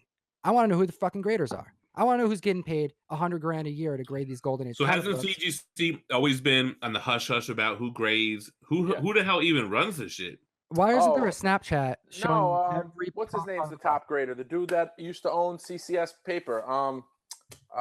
His name eludes me right now. Matt Nelson. But wasn't CBCS always super open with the graders and everything like that? See, that's their pitch, is Right. that they are honest about their grading and tell you what they're looking for on their website. And CGC doesn't actually tell you what they're looking for. Like, here's a fun fact, right? Years ago, when CGC would grade your book and it had tape on it, they would grade it as if the piece was together and just write on the cover, book has tape on cover. Now, if you bring the book with like a taped on piece, they grade it as if the piece is missing. So if you have an older book that has tape on cover and it's holding a piece together and you regrade it, you are going to get slammed in a grade. When did they change that? Why did they change that? Well, I know why they changed it. They changed it because the guy kept going and buying detached cover books, attaching the covers with the books, putting the books back together and getting better grades and then pumping them out. But, you know, one guy making money because he found a niche in your system, I mean, fuck it, let that guy eat. He's a genius. Yeah, I think that it's with CBCS, Emerald City is a really good example, but CGC is a monopoly, right? And that's why someone on here, I'm going to mention the question here because I really like this question. This is from Forgirlini1. They said there should be Forgirelli. Come on, man. Forgirelli1. Sorry, man, I can't read, dude. Just kidding. But for what is it? Forgirelli? Forgirelli. One says there should be transparency, but there won't be. There won't be unless us, those who are speaking to the masses, those who are joining on like, you know, live feeds like this, demand it. There's no reason why PGX, when PGX had their shitstorm happen earlier this year, wouldn't go live on their Facebook to discuss what happened. And instead, they went to other YouTubers to have them speak out on what was going on with PGX. Yeah, I saw that. I saw that a channel is sponsored by PGX. Yeah, like, you know, you gotta have some balls, man. I as someone who runs a small business, I couldn't imagine. Can you imagine, like, we have all these peeps who follow us every day, and if something shady happens, I'm like, oh, I'm gonna have somebody else that you guys don't know. They're gonna speak for me. Like, fuck no. Everyone will go like, what the hell is this guy doing? And that's the kind of stuff that PGX did. CBCS, they're really the only competition that there is. They're brand new. And the reason why they're so outspoken about who their graders are is because they have to be. Right now, they're restricted to going to like nearby hotels to set up because CGC has kicked them out of the convention. CGC is petty as fuck, but for sure, it's business though. You know what I'm saying? You know what CBCS needs to do if they really want to be competitive? They got to have a census, and they need to have a slab that looks better and a label that looks better than CGC. That's like the two big things, and that's all you got to do. The census is coming. I mean, they're new. You wouldn't want there to be a census now, to be honest. You can't keep getting the new pass though. You've been around. CBCS has been around for like 4 or 5 years. At least. I think it's like 4 years, but like, yeah, you got to kick up the notch. I mean, I would say year 1, 2 years. I would say year 5 there should be a census, but you wouldn't want there to be a census for at least 5 years, I would say. And they should have taken advantage because CGC had the forums, right? And the forums were popping. Then they changed the format of the forums. The forums, in my opinion, now are trash. I don't even check them out anymore. I used to be all over the forums. Now the forums are absolute garbage. So I don't know why they couldn't have taken advantage of that and set up an easier forum. You say, hey, everybody that loved the old CGC forum, come over to CBCS. We will bring you our forum. We're the new Death Row Records. Dude, they couldn't do it. Dude, Steve Barak doesn't even say the word CGC when he's talking about grading comics. There's more to it than. But see, that's some pettiness too, man. Come on, competition. There's something else there, and I want to know why. But that and would be good info to tell the funded community. He helped found it, right? Yeah, he was one of the OGs. Yeah, it's him, dude. He's a major player. This guy's friends with Steranko and shit. Like he's a baller in the industry. Let me tell you something about CGC, man. I've been in this mix for a minute. And I've heard a lot of stories about people that are buddy with them that have had me like, what? That sounds a little too close for comfort. Sure. People that are like, I call so and so on the phone, and they tell me this and that. I'm like, yo, what? Hey, Jem, talk about it, Red Hood. I ain't talking about.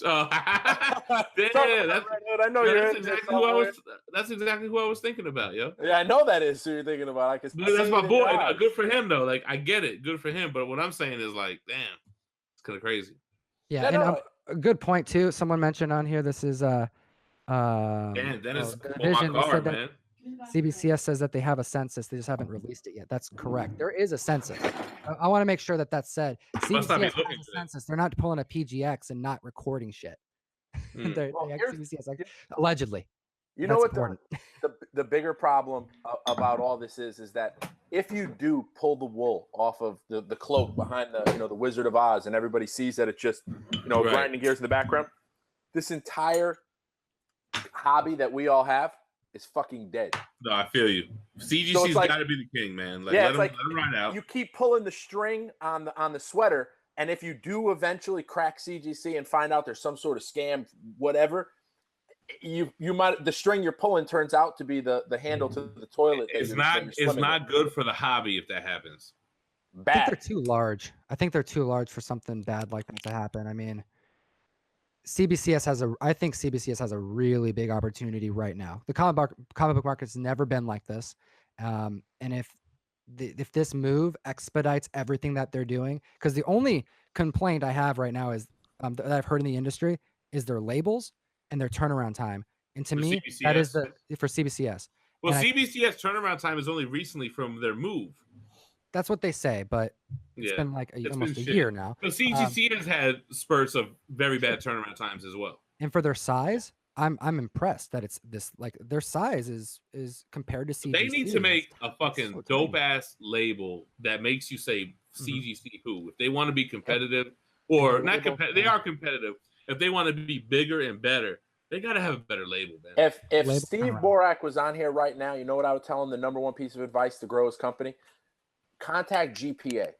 Get GPA to start following your sales of your books. But what about, is GPA the dinosaur? Or what about Comics MV? I do use Comics MV page every once in a while, but it is very hard to navigate through. Yeah, I know the brothers, but I never once accessed that site. I know, very hard to navigate.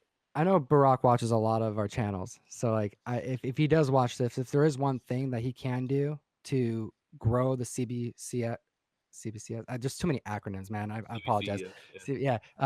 The brand, they need to start streaming. They need to be as active as we are online. Because if people saw what they do, if they say this is your comic, this is how it goes through. You want to know why it's coming out late? Yeah, they should be more transparent.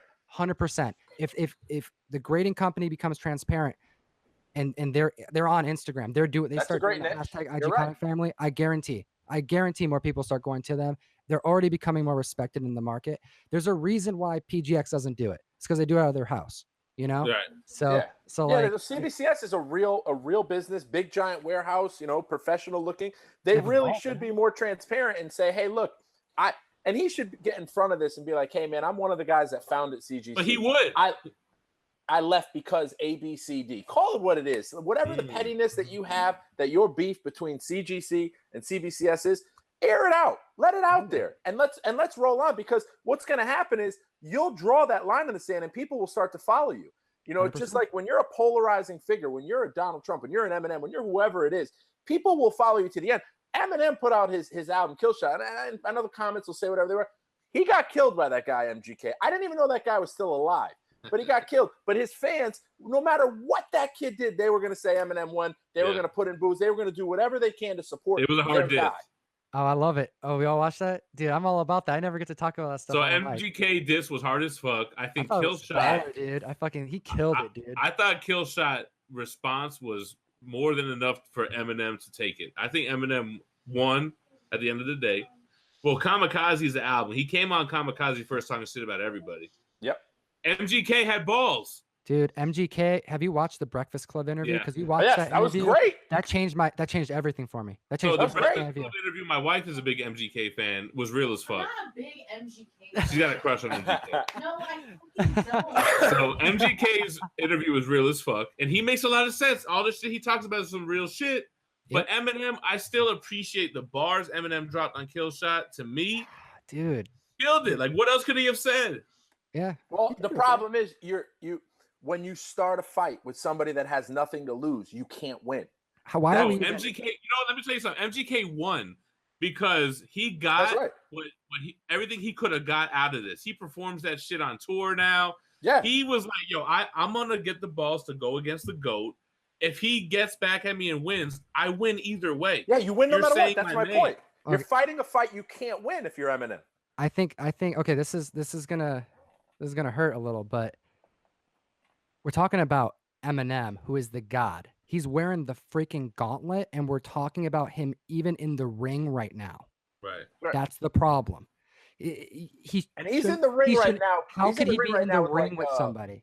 He's in the ring with War Machine. I mean, he ain't even with Iron Man. He's with War Machine. And War Machine made him bleed. That's right. Made him That's bleed. exactly right. So that's what we need to talk about. Of course, I'm gonna beat him, but whatever. Eminem's biggest thing was he didn't want to blow MGK. He didn't want to make him bigger than what he already was. But MGK forced him to do that, and that's how MGK won. Regardless of who had the better song or bars, MGK is the hungry young kid that wants. He's still in it. Eminem is already rich or whatever, and he held his own, man. Now, I do think Killshot, he killed him on Killshot, but MGK still did his thing on that. I think people are gonna be bumping MGK all summer, and I don't think anyone's gonna give that Killshot a love. Well, I've always been a big MGK fan because he's from Cleveland, and Bone Thugs and Harmony is my favorite group. Fuck yeah, he reps Bone, he reps Cleveland, and Bone Thugs they fuck with him. So I've always like, all right, cool, white boy from the hood. If you know Bone Thug fucks with him, he's a homie then, because Bone Thug's. If Bone Thug fucks with him, he's a real motherfucker. Like, Harmony, man. Oh, good. I thought that was a fantastic beef, and it actually made me pay attention to rap for the first time in a long. Like, I can't tell you when I actually gave a shit about rap before this. This may be one of the first actual mainstream diss tracks that have actually been created. Like for real. Like for those of you who, I mean, we go back to like Tupac and Biggie even. I know a lot of you watch or like listen to like last podcast on the left. We all know the story of Biggie and Tupac. And the big story with that is most of that was staged. Most of this was just artists talking to sell records, right? This is legit. You watch the Breakfast Club interview. MGK has a straight beef with Eminem because he thinks he got fucked over. So he wrote a song in 2 days, a video in 2 days, and put it out against someone who's wearing the freaking gauntlet. Respect. Yeah, no, it was a fantastic. And somebody in the comments just said the only loser in this was Bizarre when he tried to put it. I didn't even watch the Bizarre track. Bizarre was so bad. That's true. That's what's up. Bizarre had this one thing after when Eminem did it, and he kept going, the repercussions. Whoa, whoa. And that was funny. He should have just left there. Then he tried to make a diss track. And, but let me tell you something. I didn't think Eminem was going to respond. I thought he was going to play the high horse, but he came back. The interviews, even though MGK said the interviews were by his own publication and whatever, the interviews were dope, and he came back at the dude regardless, and he went hard on it, man. The only thing I don't understand about Eminem is what's up with Eminem's new flow that he does, where he's always like this choppy ass, like I don't know what I'm saying. Crystal, not even that. Like he does this whole like I don't know. You know, he does this kind of like stop and go type of flow. If you listen to his old shit, he never did any of that. I don't know. He's just so technical with his raps now. You know, my wife hates that shit. My biggest beef with Eminem is that he took shots at everybody and all across the board. But not one joke about Obama. Come on, man. For 8 years, you didn't say nothing.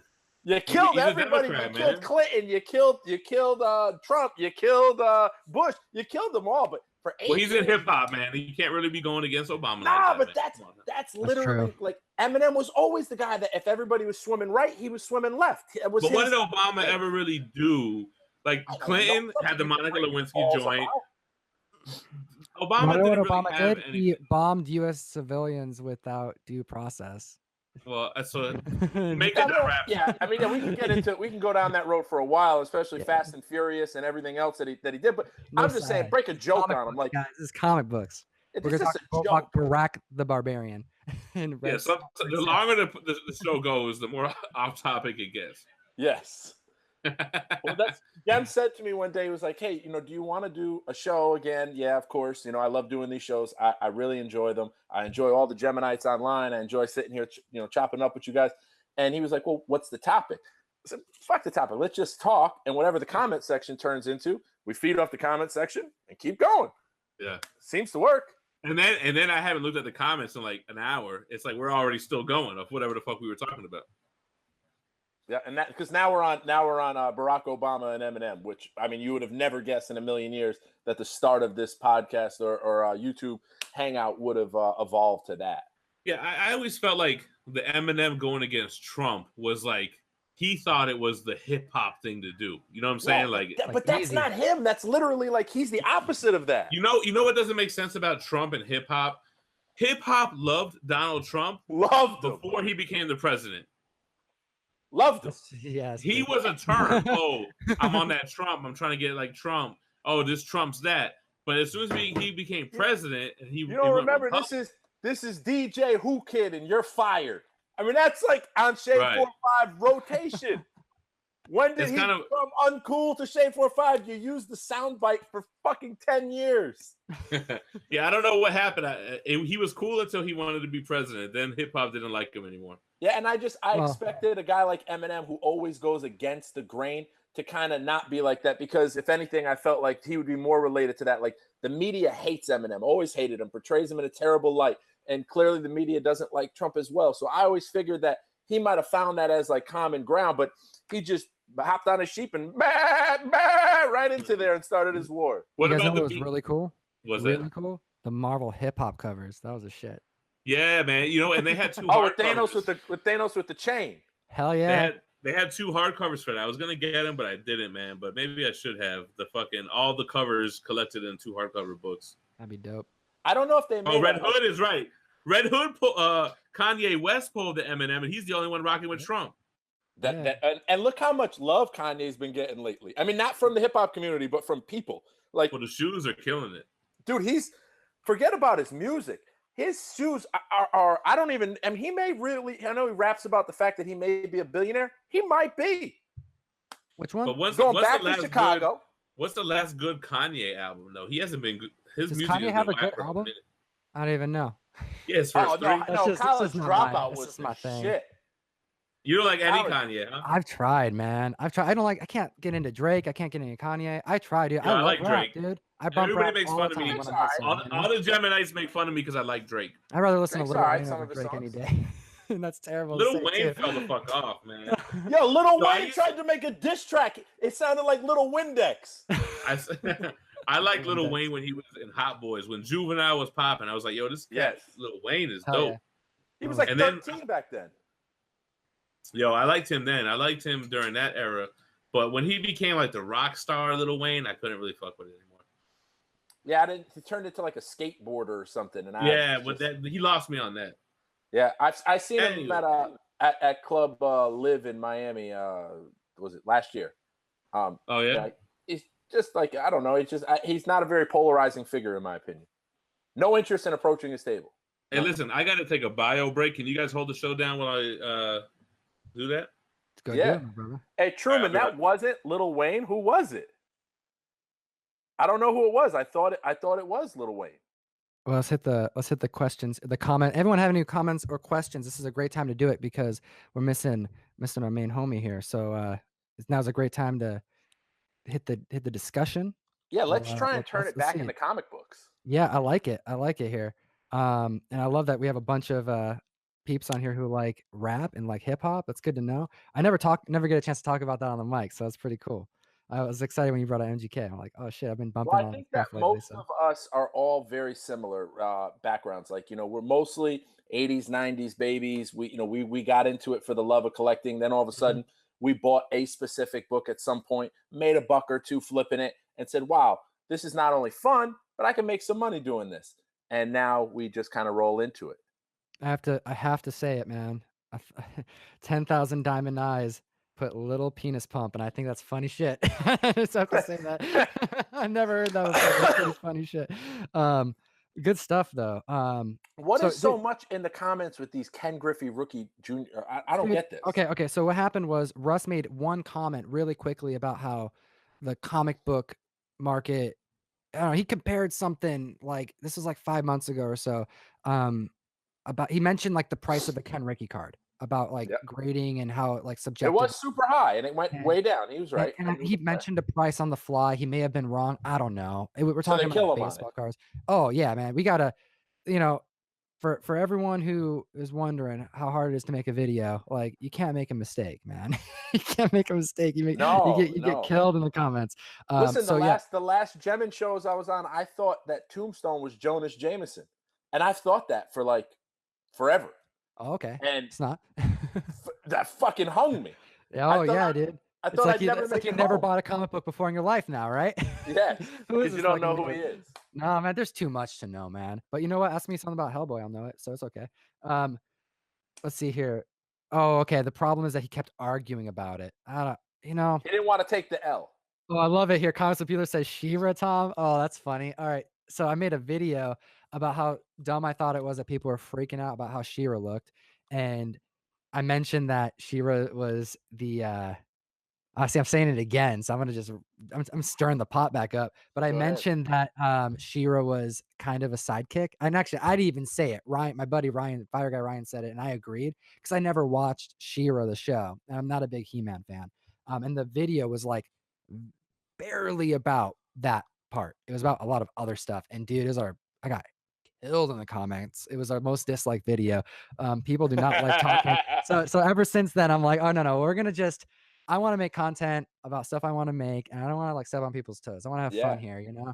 Well, no, that's why. Listen, when people go into modern variants, or people will always write me and be like, "Hey, man, what do you think this Raw book is?" And I'm like, "Look, I'm not even going to pretend to be in that realm, because if I try to pretend to be there and I try to strike up this conversation or whatever, it's just not going to end well, because I'm gonna get caught with my pants down. I don't know enough about it. If I don't know enough about it, I don't really want to speak about it. You know, for real, we're on a live stream now. It's going on an hour and a half. I mean, an hour and a half is a lot of time for us to make a mistake. So there's got to be a little forgiveness when we're doing stuff like this. Oh, what do we do?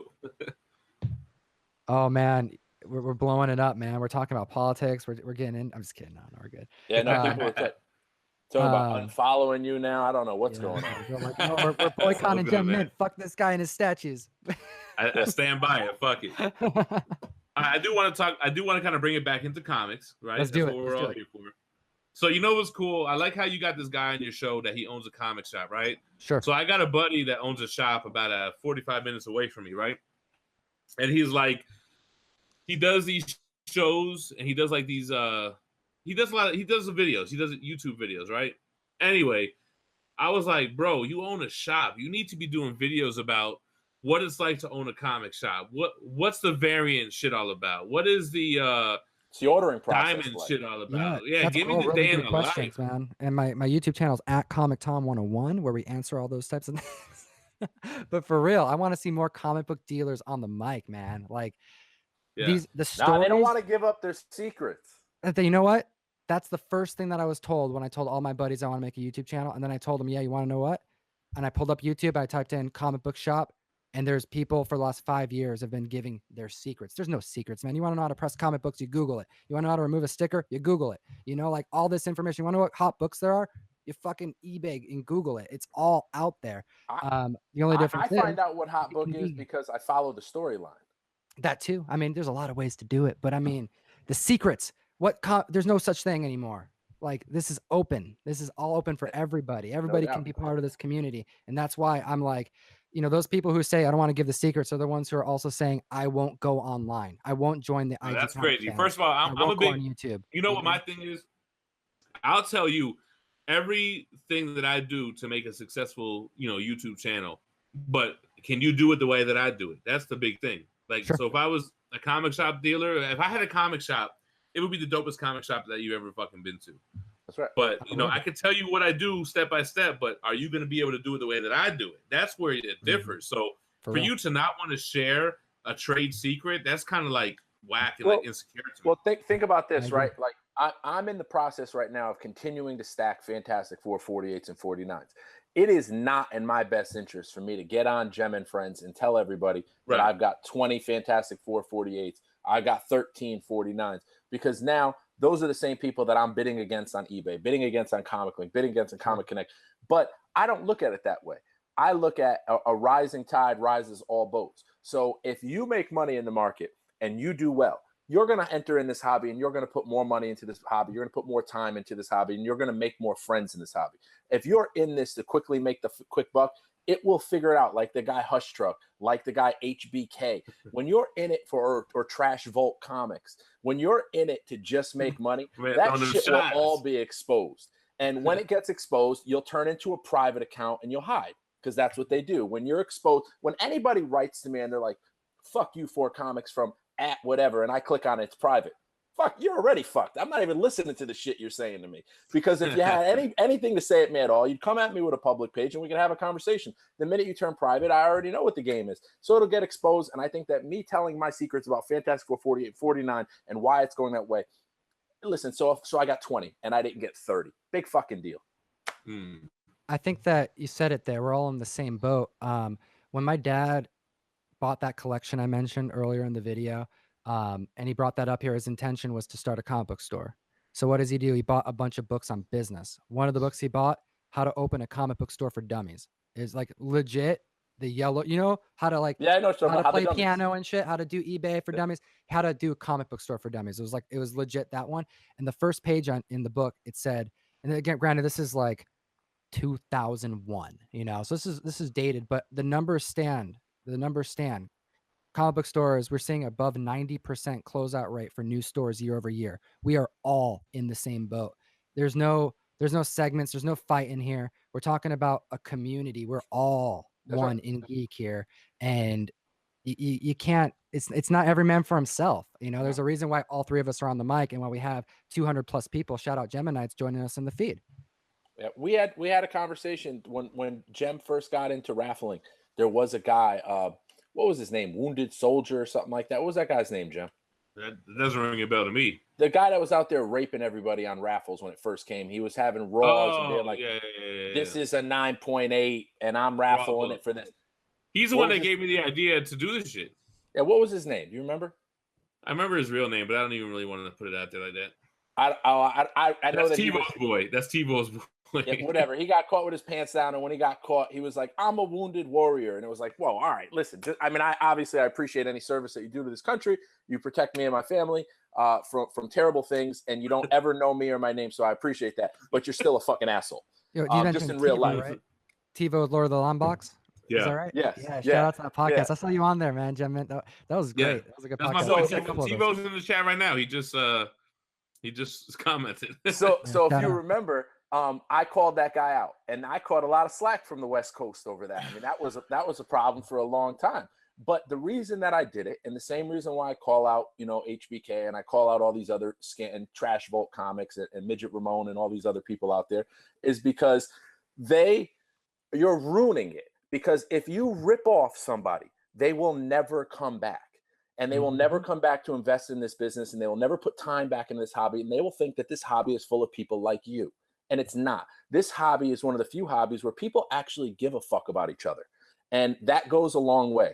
And people like him are parasites and pariahs. And they will, if you don't cut them out right away, they will grow and infant state and start to ruin this hobby. So that's why I felt like I called them out. So do I feel like I carry a shield and a sword? No. But did I feel like I had to call them out and took a lot of heat? Sure. And I don't mind, because it's all for the better. Because, I don't know where Hush Truck is anymore, but I haven't seen Hush Truck ripping any people around anymore. So yeah, I caught shit for getting them banned from CGC boards and everything else. It is what it is. Yeah. 4 Comics has always been the I don't want to say the whistleblower, but yeah, it's always always been the one to call out motherfuckers who, trying to be slick or whatever. And I like where it comes from. If you scam somebody, they're never gonna participate in this community again. And we just lost a customer, we lost a friend, we lost somebody who's gonna watch the YouTube channel. So I totally feel you on that. Yeah, it's very important for everybody to be genuine. Russ mentions it on the podcast. We talk about this. I may not have coined this phrase, but I'm sure as hell going to try. We call it comic book karma. It's something karma. Like, we talk about that a lot. Yeah, if you don't know what it is, you know it if you experience it. But like, integrity in this game is the one thing that you can't get back. You can sell books, have sellers regret. You can have buyers regret. You can do a lot of stuff. You can misgrade books, but integrity though, like if you do things unethically, like you can't get that back. And that's partially why this community is so strong, because we don't put up with shit like that. If you're going to try to sell books and do shit that's shady, we don't want you here. And the community will make sure it happens that you're not part of it. Well, Dennis has always kind of been the muscle, because I was always like Switzerland. I always try to keep it neutral with everything, because in my opinion, that shit is bad for business. Like, I don't like to start beefs. I was never that guy. But Dennis was always like, I got you. Don't worry about it. And that's why I believe that I'm successful on Instagram, because I don't shield who I am. If I don't like I don't like the new Joaquin Phoenix Joker. And that's not the popular consensus review right now. Like it would be better for me, and I would get more likes if I hopped right on his dick and said that he is the greatest. Right. Oh, this is going to be so cool. Put up the picture. Everyone's doing that too. It's going to be awesome. People would love it, and I'd probably get 300 likes, 400 likes. But that ain't me. And if you want somebody like that, then go follow somebody else. If you want what I really feel, I'm gonna put my passion and what I really feel into it. And if you're not going to do it, then get the fuck out. That's well put. I mean, it's being honest, man. That's the thing, and people respect you for it. You can just be a fanboy, and everything's great. Every comic book is great. Buy every single comic book, but like, who does that help? Helps nobody. There's like over 100 titles that came out this week. Like, we want honesty. We want to know what the fuck's good, what's bad, right. What do we want to collect? I mean, we are in a community where the average consumer spends between $100 and like $2,000 a month on this art, whether it be a statue, an omnibus, a graded comic book, anything of that nature. Like, this is serious stuff. And if you can't handle it, then get the fuck out. Hey, what did come good out of the beef with HBK is this guy, Chad, he's still and RIP Chad's neck. We're still looking for Chad's neck from 1996. Nobody's found it yet. If anybody has any leads on where Chad's neck has gone in the past years, please contact me at 4Comics. I want to help Chad find his neck again. But the good part is he started with something where he would hashtag fuck the IG comic lords. And at the time, I was really kind of still beefing with TiVo from my whole West Coast thing that I did when I called out the Wounded Warrior guy. And, my enemy's enemy became my friend. And now me and TiVo have kissed and made up. And so sometimes things like that are good, because I'm sure that he looked at me as an asshole and I looked at him as an asshole or whatever. And then all of a sudden we're like, hey, wait a minute. We're actually not assholes. You were passionate about one thing. I was passionate about one thing. We put it aside and we kiss and make up. That's what this is all about. Yeah, the beef between y'all brought you and TiVo together. And at the time I was doing TiVo's show, so that worked out. Hey, Tom, when did you jump on IG, man? I was doing IG like 2.5, 3 years ago, just like casually, and then it turned into what it is now. Yeah, I think I jumped on in like 2014. Dennis must have been around that same time, I think, right? Yeah, it was definitely like I was really kind of shy. I didn't really like putting myself out there. I don't even like when I had a Facebook account that I was active on, like I never posted pictures. I like being kind of a recluse when it comes to my internet, like what's out there of me. I worried me back then that if I Googled my name, Tom Garcia, you would see my face. Oh, I never. Now you type the words comic and Tom anywhere, space or not, you're gonna find my face. So I couldn't find you on Facebook. I typed comic Tom and I found your Facebook page right away.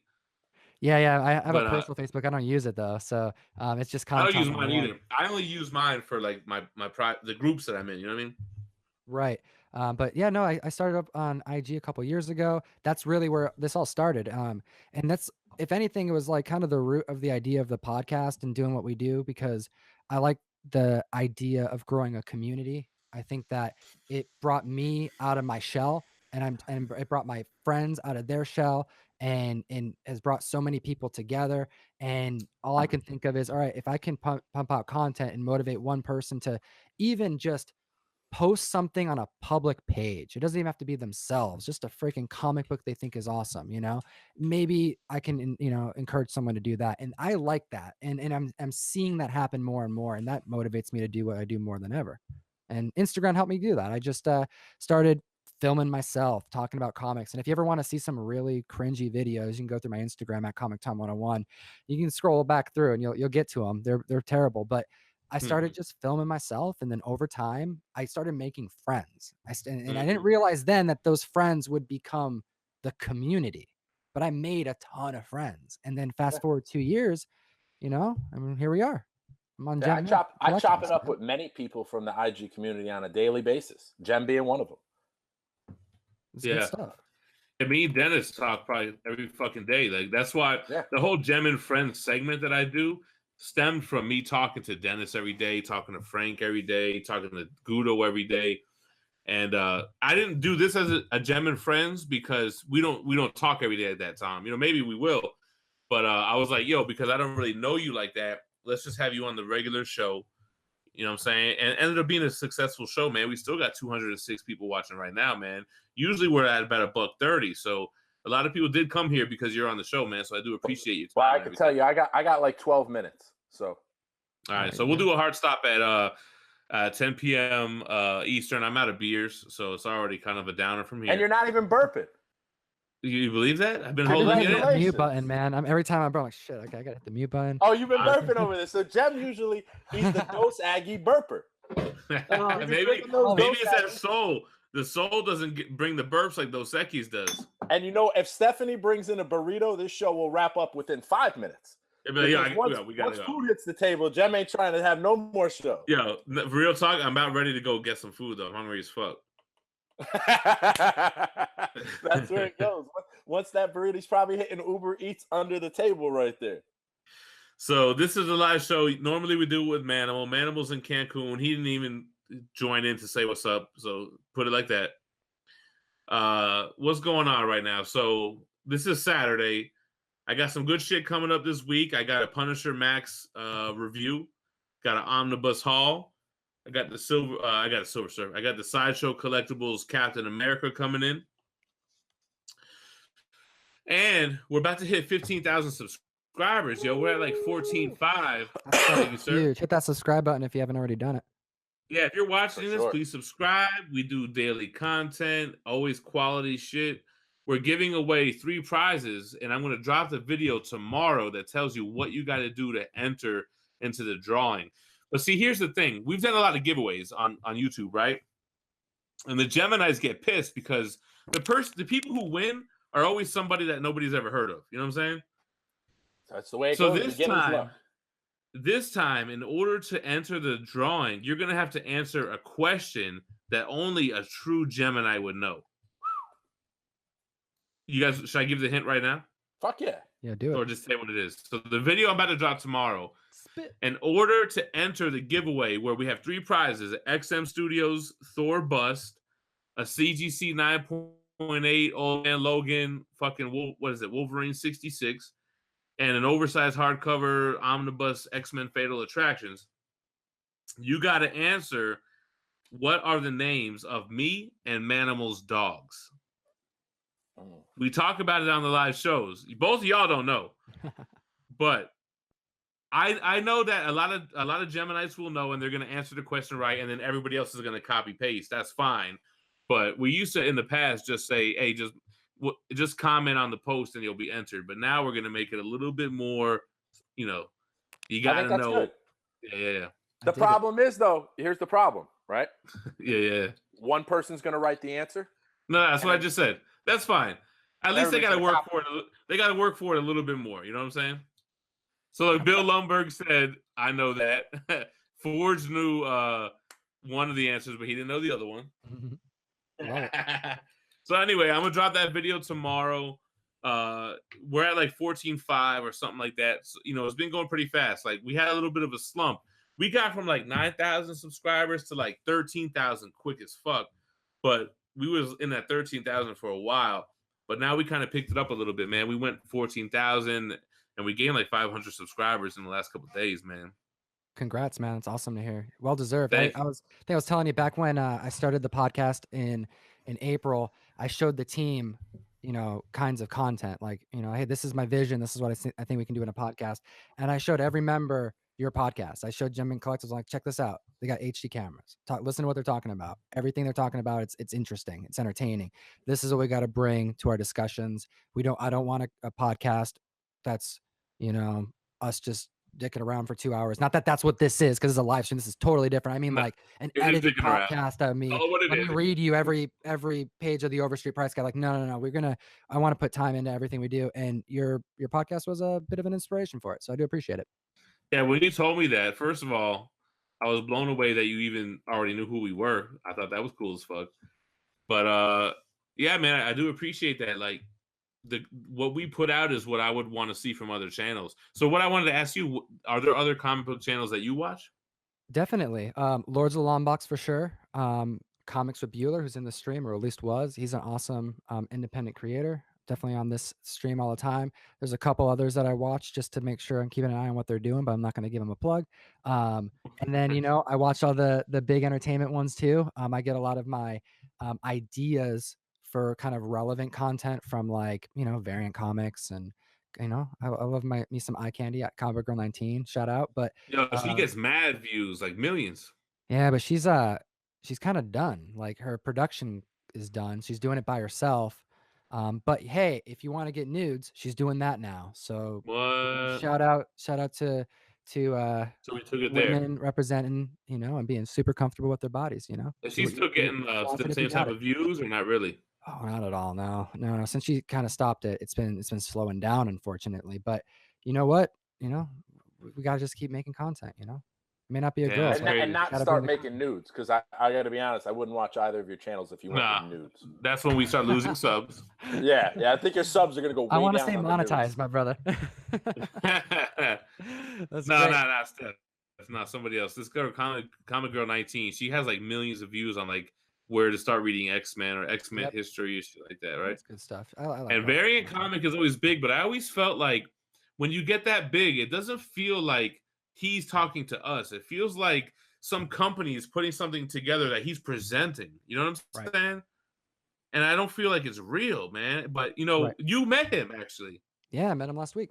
So that was the first time that I ever felt like, this is a real dude that's really hustling for his channel. Because I always felt like it was a corporate kind of fucking channel. It's independent. I actually got a chance. It was surreal how this happened, but so that's from different. Variant Comics. Yeah, he randomly, there was a show out in Renton, which is 40 minutes from my house out in Washington. It's a comic book show. I'm going to put quotes around that because the comic book show had 2 dealers out of the 4 floors of this con. But they had like, Larry Hama and Randy Emberlin was there, which was cool. Got to talk to them a bunch and going to do stuff with them. But yeah, Eris from Variant Comics was there, which is so fucking random. Like a random YouTuber at this con where the biggest creator was Randy Emberlin, which shout out to Carnage and Randy, which is awesome, but it's a small con in the middle of nowhere. So I'm like, oh, I'm going to this show. I'm going to get a bunch of Carnage stuff signed for the mystery mail call, but I'm also going to talk to this guy. I want to know how he does his show. And that's the first person I would have talked to. That was smart as fuck. There was nobody talking to him. So I sat down and I'm like, hey man, I don't know. Oh, Dennis, you know who this guy is? Variant Comic? Nah. He's a YouTuber that had a comic book channel that gets millions of views. 1.7 million subs. He's the guy who, if you want to learn the history of any character, insert blank of the next character that's going to be on TV, it's probably going to be his video you're going to watch. Tom, I heard that his shit is just like word for word Wikipedia. It really, I mean, I'm not judging. I don't know what he does like to write his stuff. I don't know if it's plagiarized or not. I don't know anything about that, but you're right. It is definitely like it's visuals. It's not. But I wouldn't mind I wouldn't mind though, even if he did copy Wikipedia one for one. Look, my thing is, if somebody comes up with a great idea and they're the first one to it, then fuck it. Then what I mean? Yeah, I think if to read off Wikipedia and explain to you every name. So now he basically clickbaits you and traps you into his little web. Fuck it. Kudos to him for being a genius. He's I asked him a bunch of questions and I'm like, hey, can I just like talk your ear off about your show? Because I don't want to talk about your thoughts on Thanos. I want to know your analytics. I want to know how you make your thumbnails. I want to know how many people are in your production. How long does it take to make it? I want the secrets, motherfucker. Yeah. Do you make your thumbnails? Like, how does this work? And he's got 3 people, man. He's just like us. He is. He's got. But he doesn't feel like a community guy. I don't like. Where the fuck is this guy? He's not a community. We started at YouTube at the right time when there was nobody making. Yeah, he's been in it for a minute. Like formatted. Here's everything you need to know about Starfire. Yeah, and Stampede. It is good. It is good production. Mm-hmm. Yeah, Comics Explained is another one. Comic Historian, he's another. But those guys are all friends. Like they're all in it together. Like I wouldn't even doubt that they're on monthly phone calls. All right, who's dropping this video at this day so we don't release it on the same time? Like, oh, for sure. That's the kind of status they're at. But it was really cool. It was eye-opening. He was just sharing with me about like critiques he had on the channel, things I can do better. I got him to sign some stuff to give away. Like it was really valuable. But if anything, it made me feel good to come back to like start recording, to keep growing the community, because you mentioned it. He's got 1.7 million people following him. That means you can he doesn't have a community. But that's just his motivation. Like if he could do it, ain't no reason why we couldn't do it. Exactly. And ain't no reason why we can't do it for not just because for me, I could care less if I have 1.7 million followers. I really could care less. What I want is a community of comic book enthusiasts and collectors. That's all I care about who watch my channel. If you're not into like the boxes, if you're not in, if the smell of comic books doesn't get you excited, then maybe my content isn't for you. That's what I got to say. But you know, if we have an opportunity to make content for what I think is the coolest community in the world, then I'm gonna do it every day. I think that's well said, and I think that's a good segue up out of here. It's Can I 10 plug my stuff p.m. real quick? Eastern. What's that? Can I plug some stuff real quick? Plug it. Plug it. All right, let me plug away. All right, so every Friday we pump out CBSI's Hot Comic List. We are the video on YouTube that's going to give you the most up-to-date, like weekly. This is an overview of what you need to pull off of your shelves if you're a comic book store owner, or pull out of your long boxes if you're a comic book store owner. Or if you're a collector. I produce the video Thursday nights when I get the list. The list is released on Friday along with the video. I try to pump that video out within minutes after that list hits the internet, before it affects the market, before anything happens. So you can check that video out every week on Friday, put a lot of time into it. And we had one this past Friday come out where we're giving away a Batman Damned #1, which, by the way, if you haven't checked eBay prices on Batman Damned, we just mentioned it. It's going for $100 plus on eBay. So it's good to just know that information. But we pump out videos almost every day. And I also have a subscription service where I send out dope comic books monthly. And you can check that out too at geekstreet101.com. For sure, man. Dennis, you got anything you want to plug up, or what do you got? Oh, you know, I do. So Gem Mint is normally the raffler on Instagram, the #1 raffler that we know about. And he's always doing comic books, CGC graded comic books. And every once in a while he does an artwork, usually Dylan's artwork, which is usually kind of weird and very expensive. But I'm thinking that maybe we can get an original artwork from Web of Spider-Man. Let me know what you guys think in the comments. What issue is that from? This is annual 5. What's the panels? You kind of just did a little sweep. I didn't see what it was. I don't know if we got. I don't really see. I don't have the HD camera, so maybe we can get into some panels.